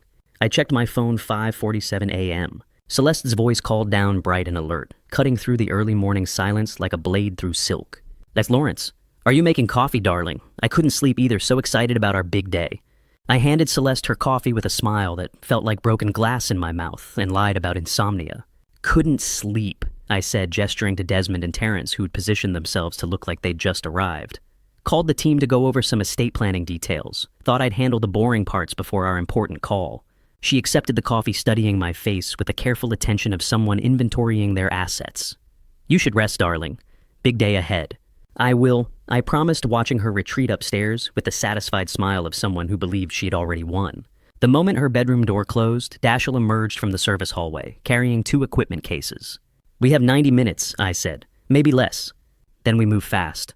We installed the first camera in the study at 6:34 a.m., a lens no larger than a shirt button, positioned in the bookshelf with a clear view of the desk where Celeste kept her laptop. Dashiell's fingers worked with surgeon precision, routing cables through existing HVAC vents, hiding receiver units behind air returns. Camera in the study, audio in the living room, keystroke logger on her laptop. Dashiell whispered, moving to the next location. Everything admissible if we do this right. How long until she realizes? I asked, holding the ladder steady while he installed a microphone disguised as a smoke detector. If we're lucky, never. If we're not, it won't matter, because we'll already have what we need. We moved through the villa like surgical ghosts. Audio in the dining room, camera covering the main entrance, digital timestamp logger synced to the cellular network, creating an unalterable record of every captured moment. At 7:23 a.m., while positioning a camera in the living room, Dashiell pulled up Celeste's text messages on his tablet. The keystroke logger was already feeding him data. He went still. What me? I asked. He turned the screen toward me. A message thread between Celeste and Celine, time-stamped 11:47 p.m. the previous night. Celeste, be here at 9:45. We need you present during the call. Celine, witness coverage. Das. Celeste. Exactly. Makes the authorization look consensual and willing. Lawrence surrounded by family, celebrating our anniversary, making sound financial decisions together. They'd planned it perfectly, or thought they had. A witness present to testify that I'd appeared competent, willing, fully aware of what I was authorizing. They're documenting their own fraud, Dashiell said quietly. They just don't know we're documenting them, documenting it. By 8 a.m., we had 7 cameras, operational 11 audio feeds, and complete digital surveillance of Celeste's devices. Every room where the conspiracy might unfold was now a recorded stage. I found Celeste in our bedroom, already dressed in an elegant cream dress, applying makeup with the careful precision of someone preparing for an important performance. I've been thinking, I said, using the soft tone of a man seeking forgiveness. I know I've been difficult lately. I want to make today special. Our anniversary deserves celebrating. She turned, surprise flickering across her face before smoothing into pleased satisfaction. What did you have in mind? An intimate gathering, here at the villa, just the important people in our lives. I moved closer, playing the devoted husband with 32 years of practice. After we handle that business call this morning, we can enjoy the day together, small, intimate. You've never had to smile at someone while imagining their arrest, have you? It requires a particular kind of control, keeping your face warm while your thoughts run cold, maintaining eye contact while planning their downfall. What a wonderful idea, darling, Celeste said, her relief visible. After we handle that quick business call this morning, we can enjoy the day together. Exactly, I said. Make it memorable. She embraced me, and I felt her body relax against mine, the tension of anticipated resistance dissolving into satisfied certainty. She believed I was capitulating, accepting, preparing to cooperate. I'll have Celine bring champagne, she said, already reaching for her phone. We should make this memorable. Already is, my dear, I said, watching her type the invitation. Already is. She never noticed Dashiell's tablet in my pocket, silently recording her keystrokes, capturing every word she sent to her co-conspirator. At 8:43 a.m., while Celeste made calls arranging catering and flowers, Dashiell appeared beside me in the hallway. Ah, cameras are live, he whispered. Every word, every move, we've got them. And the backup feeds, uploading to 3 separate cloud servers in real time. If they discover the equipment, destroy it, burn down the villa, the evidence is already preserved and time-stamped. I returned to the living room where Celeste was arranging flowers, humming softly, radiating the confidence of someone who'd planned everything perfectly. The clock read 8:47, 1 hour 13 minutes until the call that would determine whether I kept everything or lost it all. Then I understood the true brilliance of the party gambit. By inviting witnesses myself, by appearing eager and celebratory, by surrounding myself with people I'd personally asked to attend, I was creating legal documentation of my mental competency and free will. Any attempt to coerce me during the call would be immediately provable as fraud. The contrast between my willing, competent behavior before the call and any signs of pressure during it would be stark, undeniable. Celeste had planned to use witnesses to prove my consent. I'd turned her own strategy into proof of her coercion. The next hour passed in carefully choreographed domesticity. I helped Celeste arrange the living room. I sampled champagne.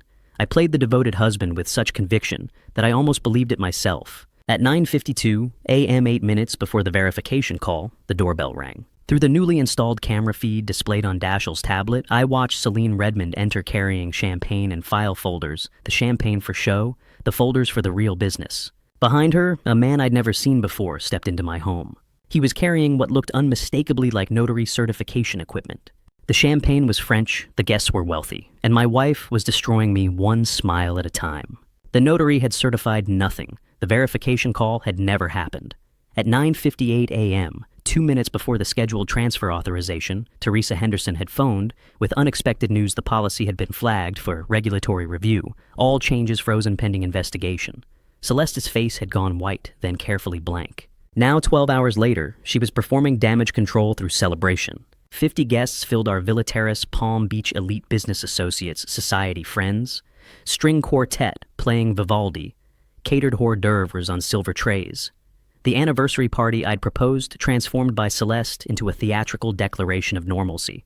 32 years with this wonderful man. Celeste announced, her arm around my waist, smile radiant. I'm the luckiest woman alive. A woman in diamonds. Gloria, something tech sector money, raised her glass. You two are relationship goals. How do you make it work? Says Carson's. Simple. Celeste set her fingers tightening on my arm just slightly. I handle the complex business matters, and Lawrence makes everything else perfect. A true partnership. The guests murmured approval. I smiled like a man who had heard this compliment 1,000 times and never tired of it. From across the terrace, I caught Desmond Stafford's eye. My lawyer of 43 years stood near the fountain dressed in casual elegance, holding champagne, like any other family friend, enjoying an anniversary celebration. No one knew he was documenting every word, every gesture, every self-incriminating statement Celeste made about managing my affairs without authorization. In the study, Dashiell monitored surveillance feeds recording Celeste's performance in 4-camera high definition with synchronized audio. She was confessing to fraud and calling it love. Lawrence is so wonderfully uncomplicated. Celeste continued addressing a small cluster of admirers. While I'm negotiating 8-figure deals, he's perfecting his marinara sauce. It's charming, really. Celine appeared at her elbow, wine-flushed and confident. It's a gift having a partner who knows their strengths. Not everyone has the courage to embrace the domestic sphere. Exactly, Celeste agreed. Lawrence tried to understand one of my merger documents once. Poor dear got so overwhelmed I had to make him chamomile tea. Laughter rippled through the group, warm, indulgent, slightly pitying. It's wonderful how you protect him from all that stress, Celine said, her tone suggesting childcare rather than partnership. I maintained my tight smile. She's always been the financial mind in our family. The only financial mind? Celeste corrected, gently patting my chest. But that's what makes us work. I handle everything complicated, and Lawrence makes our home beautiful. More champagne appeared. The string quartet shifted to something celebratory. Celeste's confidence grew with each glass, each admiring comment, each successful navigation away from this morning's failed authorization. She believed she was recovering, rebuilding her image, demonstrating her loving care of an intellectually limited but devoted husband. She didn't realize she was building my case. How many ways can you watch your own murder and keep smiling?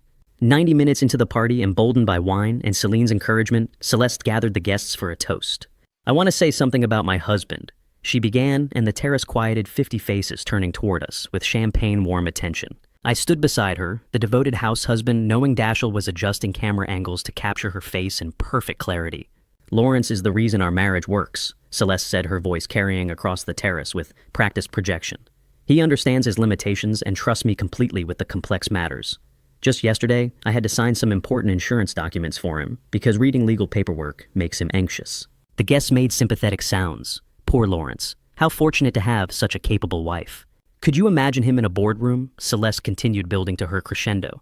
I'd have to translate everything to Lawrence, the man who keeps our home running while I keep our empire growing. Glasses raised. Warm applause. I raised my own glass, noting how Desmond had positioned himself to hear every word, how 3 separate cameras were capturing this moment, how Celeste had just stated on camera that she'd signed documents for me without authorization because I was incapable of understanding them. The breaking point arrived not with thunder, but with laughter. 50 people applauding my supposed incompetence while cameras recorded my wife's confession. Careful, darling, I said very quietly. Your empire might have some structural issues you haven't noticed. Celeste's dismissive laugh was perfectly calibrated for her audience. See, He doesn't even understand metaphors. Adorable. More laughter. Warmer now.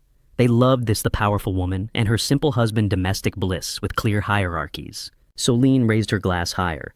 To Celeste for having the strength to handle everything, while keeping Lawrence protected and happy.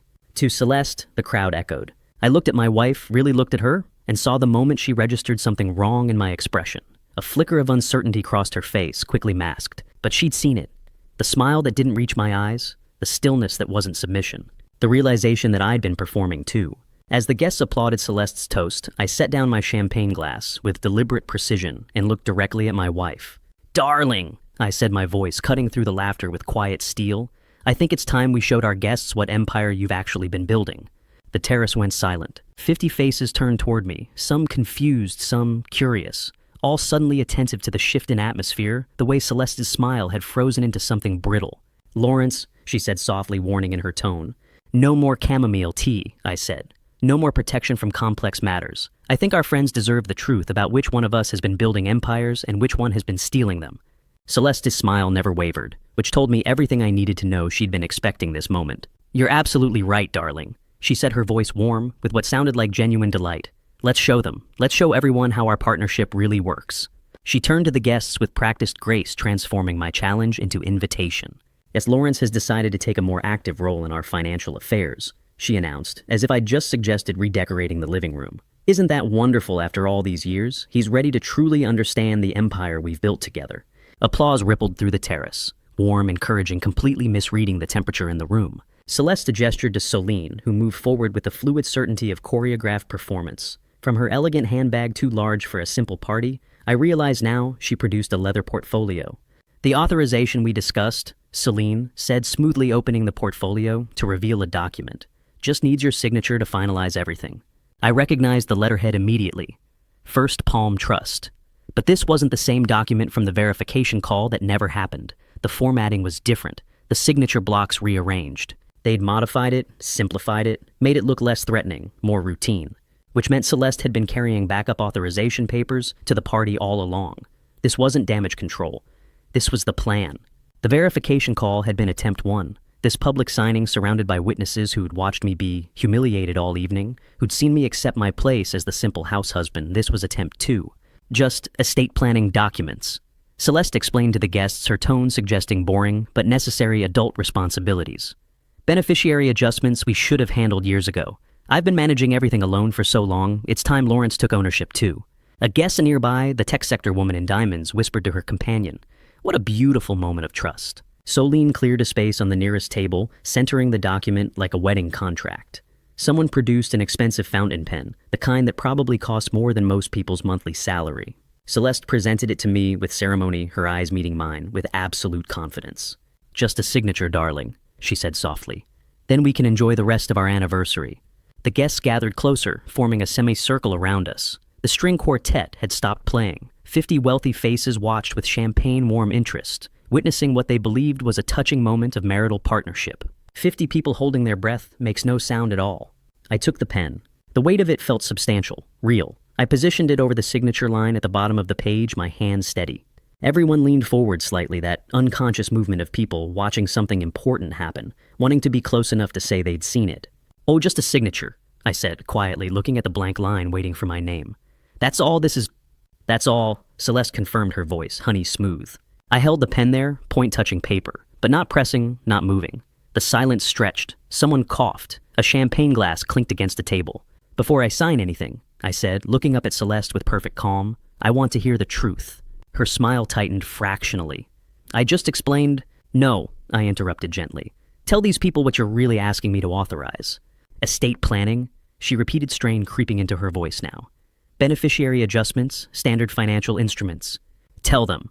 I said louder now, clear enough for everyone to hear, what happens to the life insurance policy when I sign this. The atmosphere shifted. Guests exchanged glances. The word insurance carried different weight than estate planning. It's all part of the same portfolio, Celeste said, recovering smoothly. Everything interconnected, darling. You know how these things work. I do, I agreed, which is why I want you to tell everyone here in specific terms what this document authorizes. Solene moved closer to Celeste, her body language protective. The pen felt like a loaded gun, deadly only if I pulled the trigger. She'd been aiming at my own head. The document, Celeste said carefully, transfers certain beneficiary designations to more appropriate parties. Standard estate planning to ensure assets are properly allocated in the event of Yastrend, Yaribom Wordixpaster. In the event of my death, I've finished. Yes, now tell them how much. Her pause lasted 3 seconds too long. Celeste. I prompted, my voice still calm, still reasonable. Tell our friends what happens to the policy when I sign this. The dollar amount, specific numbers. There's various instruments, she began, but I could see her calculating, trying to find the path that didn't require saying it out loud, not here, not in front of 50 witnesses. No, I said, setting the pen down with deliberate precision. Tell them what happens to the $100 million life insurance policy when I sign this document. The terrace erupted in confused murmurs. $100 million. The words hung in the warm evening air like smoke from a fired weapon. Guests who had been smiling moments ago now looked uncertain, confused, starting to realize they weren't witnessing a touching moment of partnership, but something else entirely. Something darker. Celeste's face went rigid, the perfect hostess mask cracking down the middle like fine porcelain under pressure. Lawrence, she said, her voice low and dangerous. Just transparency, darling, I said, echoing her earlier tone. You said we should show them how our partnership works. Solene stepped forward, her voice cutting clear through the confused murmurs. Perhaps we should discuss this privately, Mrs. Sinclair. She said, her eyes fixed on me with undisguised threat. Before Lawrence says something he'll regret. I set the pen down deliberately and said the words that would end my marriage in front of 50 witnesses. And no, Celine, we'll discuss it right here. Celeste's face went through several calculations in the space of a heartbeat. I could see her weighing options: retreat, with dignity escalate the confrontation, or destroy me so completely that no one would believe anything I said. She chose annihilation. Fine, she said, her voice hardening into something I'd heard her use in boardrooms. Let's be honest then. Let's tell everyone the truth about our marriage. She turned to address the guests, directly transforming into the powerful executive they all knew. You've lived in my home, spent my money, enjoyed my success for 3 decades. She said, each word precisely aimed. And this is how you repay me, with paranoid accusations about simple estate planning. Murmurs from the crowd, some sympathetic to her, some uncertain. I've supported you. She continued, warming to her performance. Given you everything, a beautiful home, financial security status in Palm Beach society. You contribute nothing but domestic maintenance while I build empires. Solene moved to stand beside her, a show of solidarity. And now, when I try to formalize our partnership properly, when I try to give you real ownership of what we've built together, you accuse me of what exactly? Theft of my own assets. She laughed, but it sounded like breaking glass. Nothing has been free here, Lawrence. She said, her voice dropping to something colder. Everything you have, I gave you. Everything you are, I made you. Several guests nodded. This narrative made sense to them, the powerful woman, and her kept husband ungrateful and paranoid. The safe combination in your office? Celeste continued, gesturing dismissively. The one you thought was so secret, I've known it for years. How else could I manage our financial affairs when you're clearly incapable? Oh, she stopped, realizing what she'd just admitted. I'd never given her that combination. Never once in 32 years. Which meant she'd watch me open it, memorize the numbers, access my private documents without permission. The guests who understood what that meant shifted uncomfortably. Perhaps we should call Dr. Morrison, Celine interjected quickly. Lawrence has been under considerable stress lately. These kinds of paranoid delusions... You're right, Celeste, I interrupted, my voice calm and clear. Nothing is free. Let me show our guests what you've been purchasing with my identity. I pulled out my phone, thumbed to the photo gallery Dashiell had prepared. This is my wife and her executive assistant at the Breakers Hotel, November 18th, I said, holding up the screen so nearby guests could see. Business meeting, I assume. The photo showed Celeste and Celine on a hotel balcony, champagne glasses, raised bodies angled toward each other with unmistakable intimacy. Celine's hand rested on Celeste's shoulder. Their faces were close, laughing. Gasps rippled through the crowd. Have you ever watched someone realize their entire social position is disintegrating in real time? It starts with the eyes, a widening, a sudden clarity, then the mouth opening slightly. Finally, the body leaning back as if the truth itself has physical force. I swiped to the next image. And this is the insurance authorization with my forged signature filed 3 days ago without my knowledge. Notice the timestamp, 9:47 a.m. December 4th. I was at the villa all morning. Someone cloned my digital identity to sign this remotely. More phones appeared in the crowd, now guests photographing my phone screen, documenting the evidence. That could be doctored, Celine said, her voice sharp with desperation. Digital evidence is easily manipulated. Dashiell, I called toward the study. Would you confirm the chain of custody for our guests? My son appeared in the doorway, laptop open, his face professionally neutral. Everything my father is showing you has been stored on encrypted servers with blockchain timestamps. Dashiell said, turning the laptop to display streams of data. The photographs, the documents, the authentication logs, all independently verifiable and admissible in court. He pulled up another screen. We also have live surveillance footage from today's party, he continued. Every conversation, every interaction time-stamped and preserved, including Mrs. Sinclair's statements about signing documents on my father's behalf because he's incapable of understanding them. The crowd had gone silent, horrified fascination replacing champagne warmth. I swiped to another photo, Celeste and Celine, at a restaurant at a resort at what looked like Celine's apartment. A pattern of intimacy spanning months, maybe years. In one image, Celine wore a distinctive gold bracelet delicate with small diamonds. "Is that," a woman's voice from the crowd sharp with recognition, the tech sector woman in diamonds. "That's the bracelet you showed us last year, Celeste. The anniversary gift from Lawrence." Celeste went white. "You told us it was so romantic?" The woman continued louder now. "How Lawrence had it custom made." Truth is a demolition charge, silent until the moment it detonates, then nothing remains but rubble and witnesses. "Hey, this is insane," Celeste said, but her voice had lost its power. "You're twisting everything, taking innocent photos and creating narratives." "The affair is almost irrelevant," I said quietly. "What matters is the systematic identity theft, the forged signatures, the attempted transfer of assets using my cloned credentials. Fraud, Celeste. Felony fraud.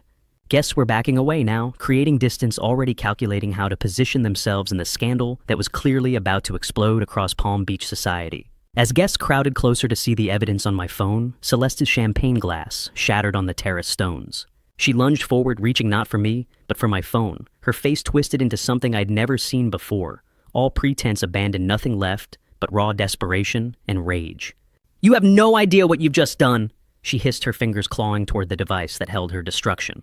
I held the phone above my head as Celeste's manicured nails reached for it and nodded once to Dashiell across the terrace. He pressed send. "Package sent," Dashiell announced loud enough for every guest to hear. "Confirmed receipt by legal counsel and financial institutions." Celeste froze mid-lunge, her face cycling through shock rage and something close to terror. "Like, what did you just—" she started. My phone rang. I answered on speaker, holding it where everyone could hear. "Mr. Sinclair, this is Teresa Henderson from First Palm Trust." Her voice was professional formal, carrying the weight of institutional authority. "AML compliance hold is now active on all accounts, pending investigation of unauthorized transactions. All access has been suspended as of this moment." "Yes, thank you, Ms. Henderson," I said calmly. "Please proceed with the freeze protocols we discussed. Already in progress. You'll receive written confirmation within the hour. The federal compliance team has been notified and will be reaching out directly." I ended the call. 50 guests stood in complete silence, phones forgotten, champagne forgotten, witnessing the systematic demolition of Celeste Sinclair's empire in real time. "You can't send that," Celeste's voice cracked on the words, desperation bleeding through. "We had an agreement." The terrace went even quieter, if that was possible. An agreement between the house husband and the CEO. About what exactly?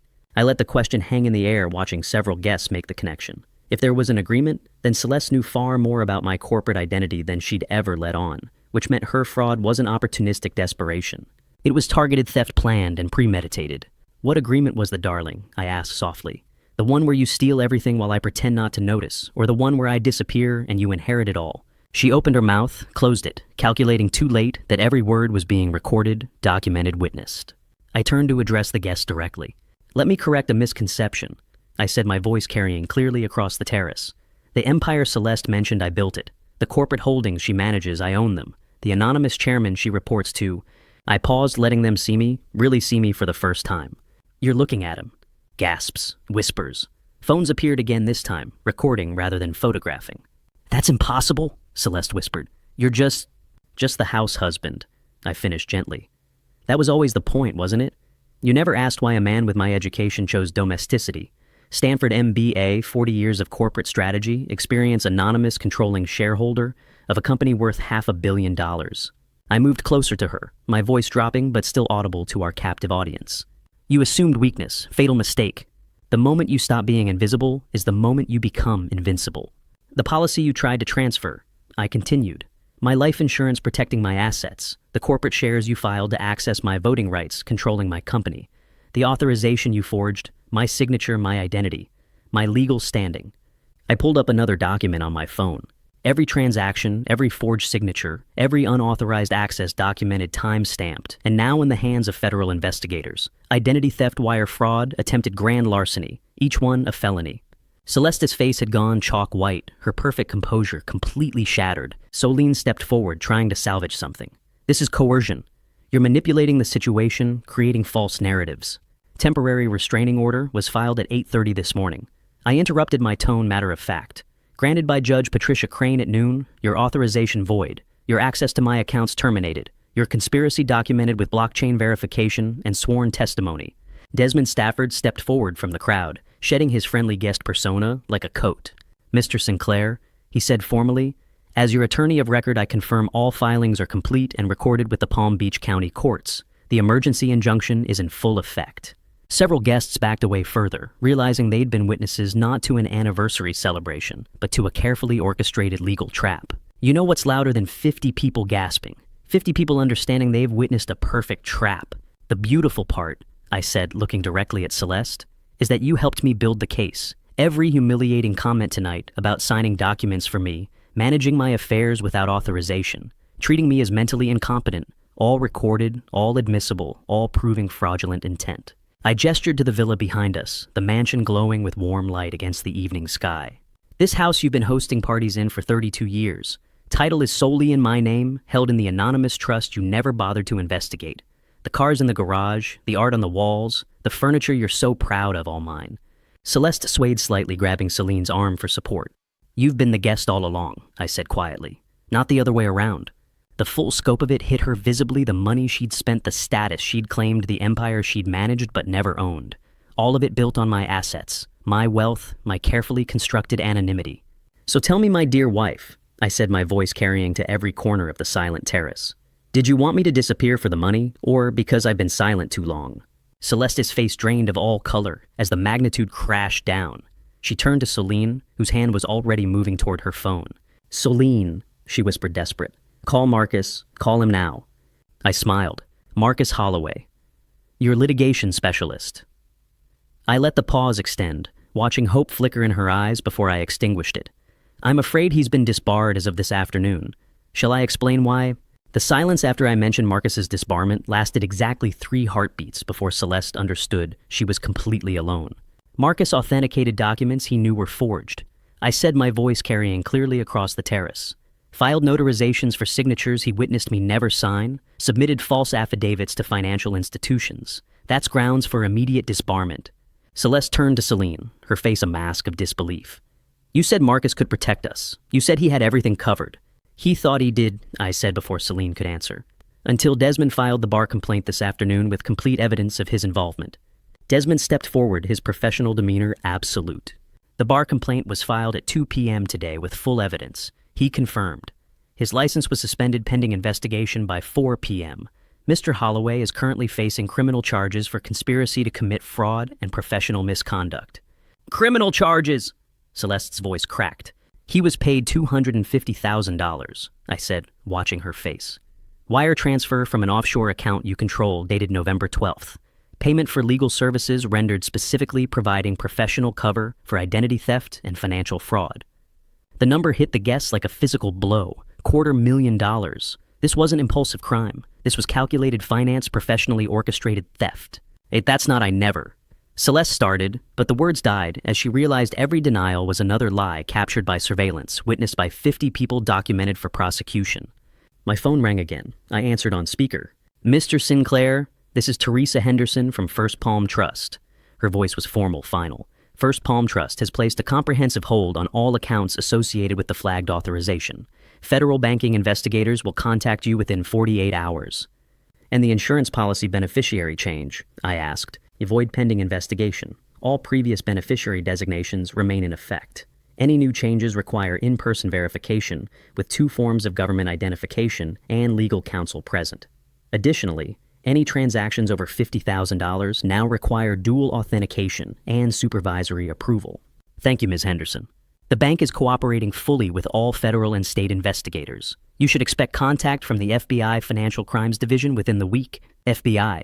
The word rippled through the crowd like electricity. I ended the call and looked at Celeste. Her perfect composure had completely shattered. Mascara streaked her cheeks. Her hands trembled. Watching an empire collapse is like watching a building demolition.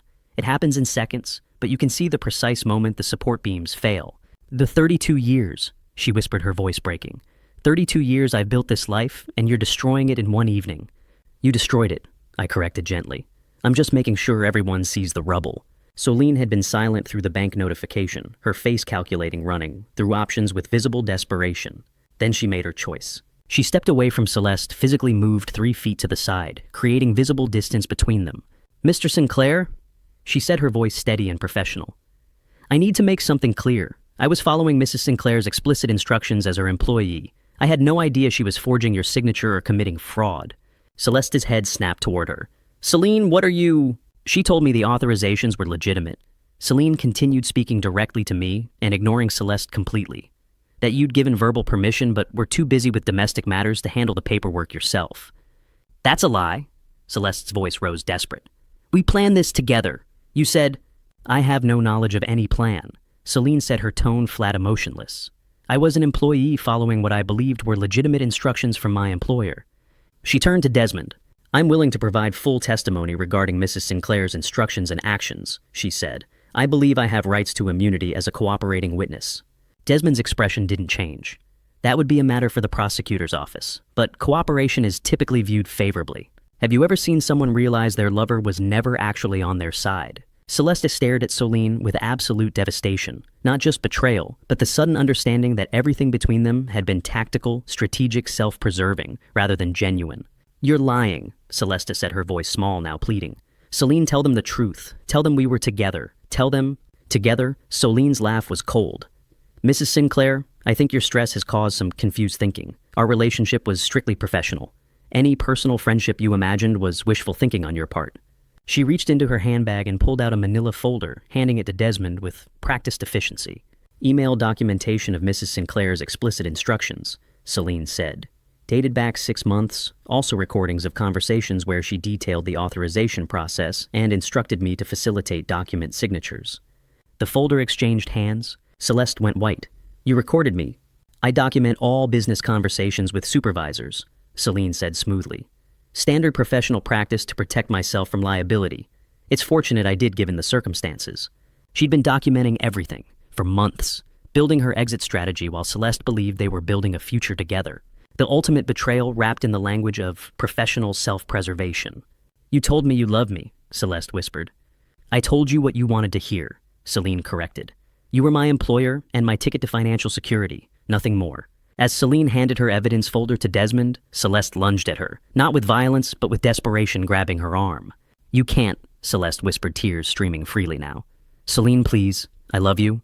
Solene looked at her with complete indifference, pulled her arm free with casual ease, and said the words that finished the demolition. Love doesn't pay legal fees, darling. The first thing Celeste did the next morning was try her credit card at the coffee shop, and the word declined echoed louder than the espresso machine. I knew because Dashiell's surveillance team was still active, documenting her movements for the investigation. She'd left the villa at dawn, slept somewhere else, maybe a hotel, maybe Celine's apartment, before realizing that door was permanently closed. She returned to the villa at 8:47 a.m., her face drawn still, wearing yesterday's clothes. My cards don't work, she said, finding me in the study. Her voice was frantic, disbelieving. My email is locked. The office security wouldn't let me in. What did you do? I removed fraud risks from company systems, I said calmly, not looking up from the documents Desmond had delivered that morning. Standard security protocol when internal theft is detected. You can't just... She stopped, breathing hard. I built that company with you. You managed a company I own, I corrected. Past tense. Your employment was terminated by unanimous board vote at 7 a.m. this morning. She tried her phone, stabbing at the screen with trembling fingers. Email access denied. Corporate portal locked. Company credit cards canceled. Then she tried something else, her personal banking app. The one connected to accounts she thought were hers, separate from the company independent wealth she'd accumulated over 3 decades. The balance showed 0. That's my money, she whispered. It was company compensation, I said, funded through corporate accounts. When those accounts were frozen, pending fraud investigation, all derivative transactions were suspended as well. She looked up at me, and I saw the moment she understood. Even her supposedly independent wealth had never actually been hers. It was all connected to the empire I owned, the company I controlled, the anonymous chairman position she'd never bothered to investigate. She'd built her life on my foundation and never realized she was standing on sand. This is insane, she said, her voice rising. You're overreacting. Yes, I made mistakes, but we can fix this quietly. I'll return everything. We'll restructure the accounts properly. No one needs to know. The 50 people know, I interrupted. Plus the bank, the federal investigators, the bar association, and the corporate board. It's not a secret anymore, Celeste. It's a documented crime. She switched tactics, her face softening into something meant to be appealing. 32 years, she said, moving closer. We've been married for 32 years. That has to count for something. You can't just throw away everything we built together over a misunderstanding. A misunderstanding worth $100 million, I said. Plus identity theft, wire fraud, and conspiracy. Those aren't misunderstandings. They're felonies. The exact moment someone realizes they have nothing left sounds like silence. She stood there, mouth open, no words coming out, as the full scope of her situation crystallized. Then the rage came. "I'll destroy you," she hissed. "I'll tell everyone who you really are. I'll expose the chairman identity. I'll make sure every business partner, every investor, every media outlet knows you've been hiding behind anonymity for decades. You'll lose everything too." I looked at her with something close to pity. "That's the 50 witnesses from last night already know," I said. "It's no longer a secret, just a fact. And threatening to expose information that's already public only makes you look more desperate." The study door opened. Desmond entered carrying a leather portfolio, his expression professionally neutral. "Mrs. Sinclair," he said formally, "any further threats constitute witness intimidation. I'm documenting this conversation, and any additional attempts at coercion will be included in the criminal referral." Celeste's face went white. Desmond opened the portfolio on my desk, spreading documents across the mahogany surface. "A civil complaint filed this morning with Palm Beach County Courts," he said, pointing to the first document. "We're seeking full restitution plus damages for attempted theft of assets valued at $100 million, plus punitive damages for fraud and breach of fiduciary duty." He moved to the next document, criminal referral to federal prosecutors for wire fraud, identity theft, and conspiracy to commit grand larceny. The FBI Financial Crimes Division has confirmed they're opening a formal investigation. Terrence entered behind him, carrying his own folder of financial forensics. Corporate board voted unanimously to terminate Mrs. Sinclair's positions and revoke all company access, Terrence said, effective immediately. Additionally, we've frozen her compensation pending investigation of irregularities. Irregularities, Celeste's voice was hollow. "Your compensation over the past decade," Terrence said, opening his folder. "We found systematic inflation of salary, fabricated expense reports, and unauthorized bonuses. Total misappropriation approximately $3.2 million. The number hung in the air like smoke. She hadn't just tried to steal the insurance policy. She'd been stealing steadily, quietly for years. Legal proceedings are like glaciers. Once they start moving, they're unstoppable, and everything in their path gets crushed into dust. "What happens now?" Celeste asked, her voice barely audible. Desmond laid out the final documents, a timeline of legal proceedings, estimated court dates, potential criminal penalties. 5 to 15 years for wire fraud. 2 to 10 years for identity theft. Consecutive sentencing possible. Civil judgments that would bankrupt her completely. Professional reputation destroyed beyond repair. I signed each document methodically while Celeste watched. The civil complaint, the criminal referral, the corporate termination paperwork. Each signature made it more real, more inevitable, more institutional. As Desmond gathered the signed documents, Celeste looked at me with something approaching clarity, the desperate calculation of someone with no cards left to play. "You're going to have me arrested, aren't you?" she asked quietly. I paused, setting down my pen. Then I shook my head. "No, Celeste," I said, meeting her eyes. "I'm going to give you a choice." The choice I offered Celeste wasn't mercy. It was the difference between justice and cruelty, and I'd spent too long being silent to become cruel now. "You can walk away from this with your freedom," I said, gesturing for her to sit. She remained standing, swaying slightly. "No criminal record, a chance to rebuild somewhere else. But you sign everything, you leave quietly, and you never contact me again." Desmond placed a document packet on the desk between us. Settlement agreement, divorce petition, financial restitution plan. "The terms are specific," I continued. "Immediate divorce, no alimony, no claims on any assets. You repay the $3.2 million in embezzled funds over 10 years through automatic payroll deduction from whatever employment you secure. You sign a full confession for the civil case admitting all fraud allegations, and you disappear." Celeste's voice came out hollow. "And if I refuse?" Desmond answered before I could. "As federal prosecutors are waiting for Mr. Sinclair's decision," he said evenly. "Wire fraud across state lines carries 20 years maximum. Identity theft adds another 15. Conspiracy to commit grand larceny is 5 to 25 years. Sentences can run consecutively." The numbers settled over her like snow, accumulating until the weight becomes unbearable. "You have 48 hours to decide," I said. "Sign the settlement or I authorize the criminal referral. There is no third option." "The restitution," Celeste said, her voice cracking. "Where does it go?" To the employees whose pension contributions you embezzled over the years, I said, watching her face. Terrence traced the funds. You didn't just inflate your compensation, you systematically diverted pension, matching that should have gone to 300 workers. The restitution makes them whole. She'd stolen from people who trusted her, who believed their retirement was secure, who thought she was protecting their interests. She closed her eyes. At 48 hours, I repeated. She left without another word, and I listened to her footsteps recede down the marble hallway. Desmond gathered the unsigned documents, his expression thoughtful. You have every legal and moral right to pursue maximum criminal penalties, he said. Why show restraint? Oh, I moved to the window, looking out over the villa grounds where 50 witnesses had watched my marriage end 2 nights ago. Because 300 employees shouldn't read about their company in a fraud scandal, I said. Because I spent 32 years building something, and I won't let her destroy it on the way out. Because justice doesn't require humiliation to be real. When did we decide that justice requires cruelty to be real? The truth is documented, I continued. The assets are protected, the victims will be compensated. Sending her to prison for 20 years doesn't add anything except my own satisfaction, and I've never been interested in that kind of satisfaction. Desmond was quiet for a long moment. You're a better man than most would be in your position, he said finally. I'm just tired of being invisible for the wrong reasons, I replied.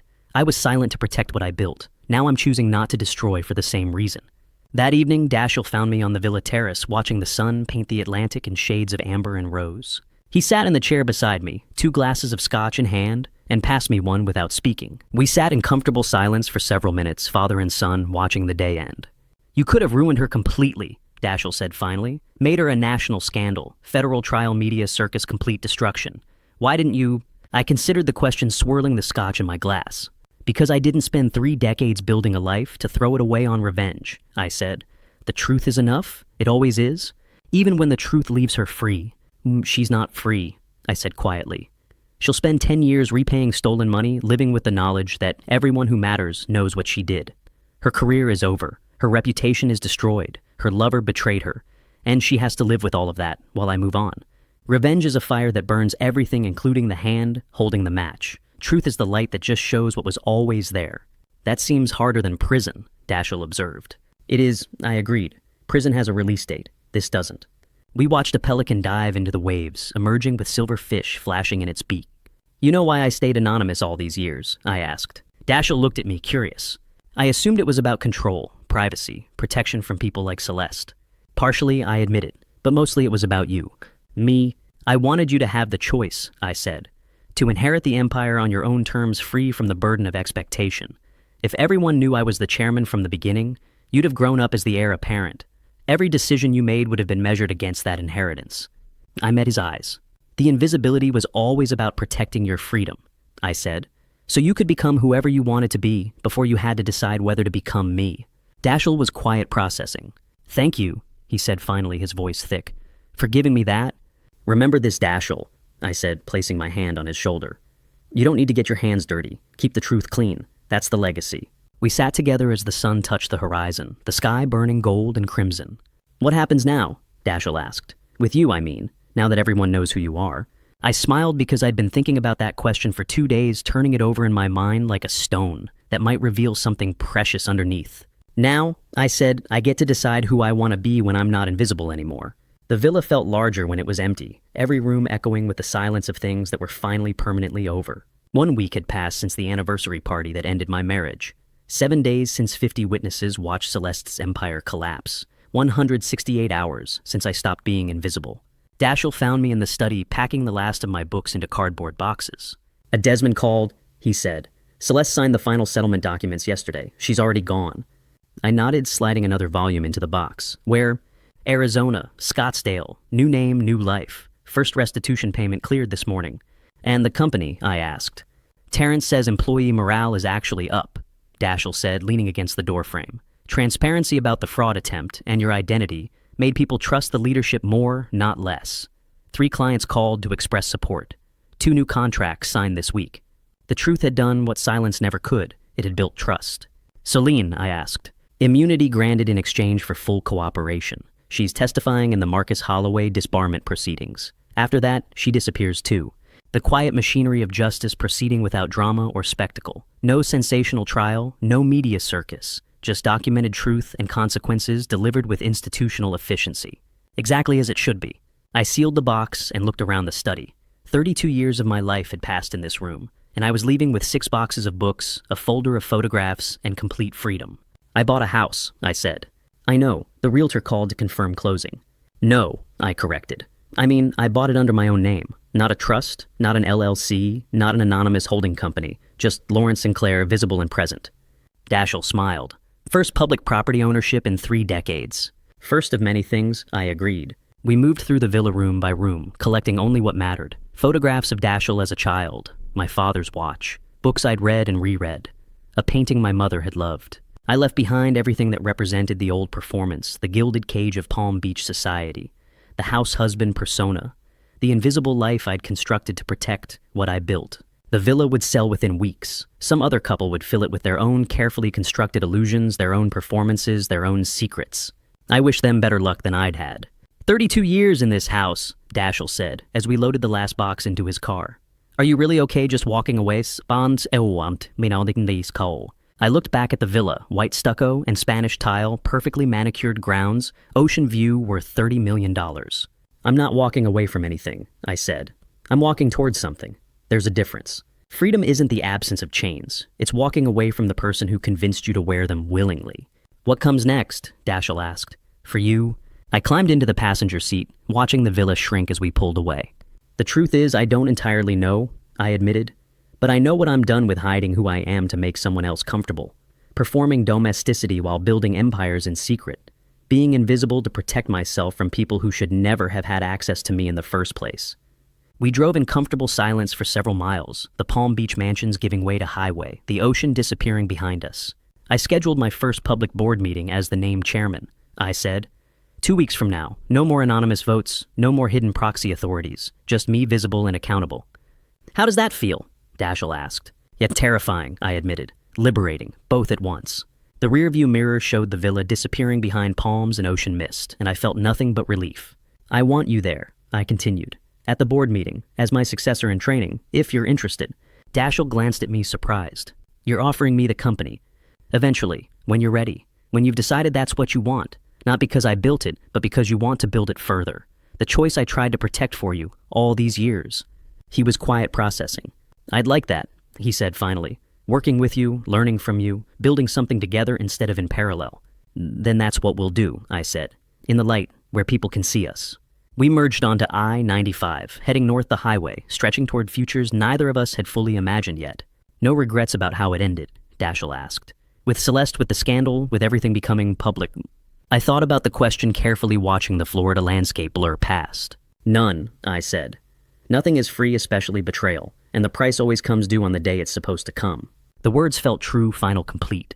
She paid hers, Daschle observed. And I earned mine, I said. Freedom, visibility, the chance to stop performing and start living. We drove for another hour in companionable silence, each lost in our own thoughts about what came next. As we crossed the state line into Georgia, Daschle asked the question I'd been waiting for. Yes, are you scared? He said. To finally be visible after all these years, to have people know who you really are. I thought about it, really, thought about it, turning the question over in my mind like a stone examined in sunlight. No, I said, and meant it completely. I'd spent 32 years being invisible to everyone except myself. I knew who I was. I knew what I'd built. I knew my own worth. I looked at my son, seeing the understanding in his eyes. Now, I said, the world can finally see what I'd always known was there. And to you listening to my story, remember this silence isn't always golden. I spent 32 years being invisible, protecting what I built, while someone I trusted was stealing it. Don't make my mistake. Don't confuse silence with strength. I thought staying hidden was strategic. But what I was really doing was giving someone the perfect opportunity to betray me without consequences.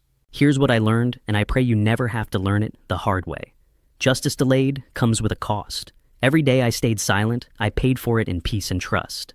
I believe God put me through this to teach me that truth isn't just about being right, it's about being free. Clean truth spoken with dignity is more powerful than revenge. You don't need to destroy someone to stop them from destroying you. You just need to stop being invisible. If this story resonated with you, leave a comment. Have you ever had to choose between revenge and justice, between exposing someone publicly or handling things quietly? If you know someone who needs this message about truth and timing, please share it. And if you appreciate stories about dignity in difficult moments, consider subscribing. Thank you for staying until the very end. Your time matters. Please note, while this story contains fictionalized details for narrative impact, the lesson about choosing truth over silence is real.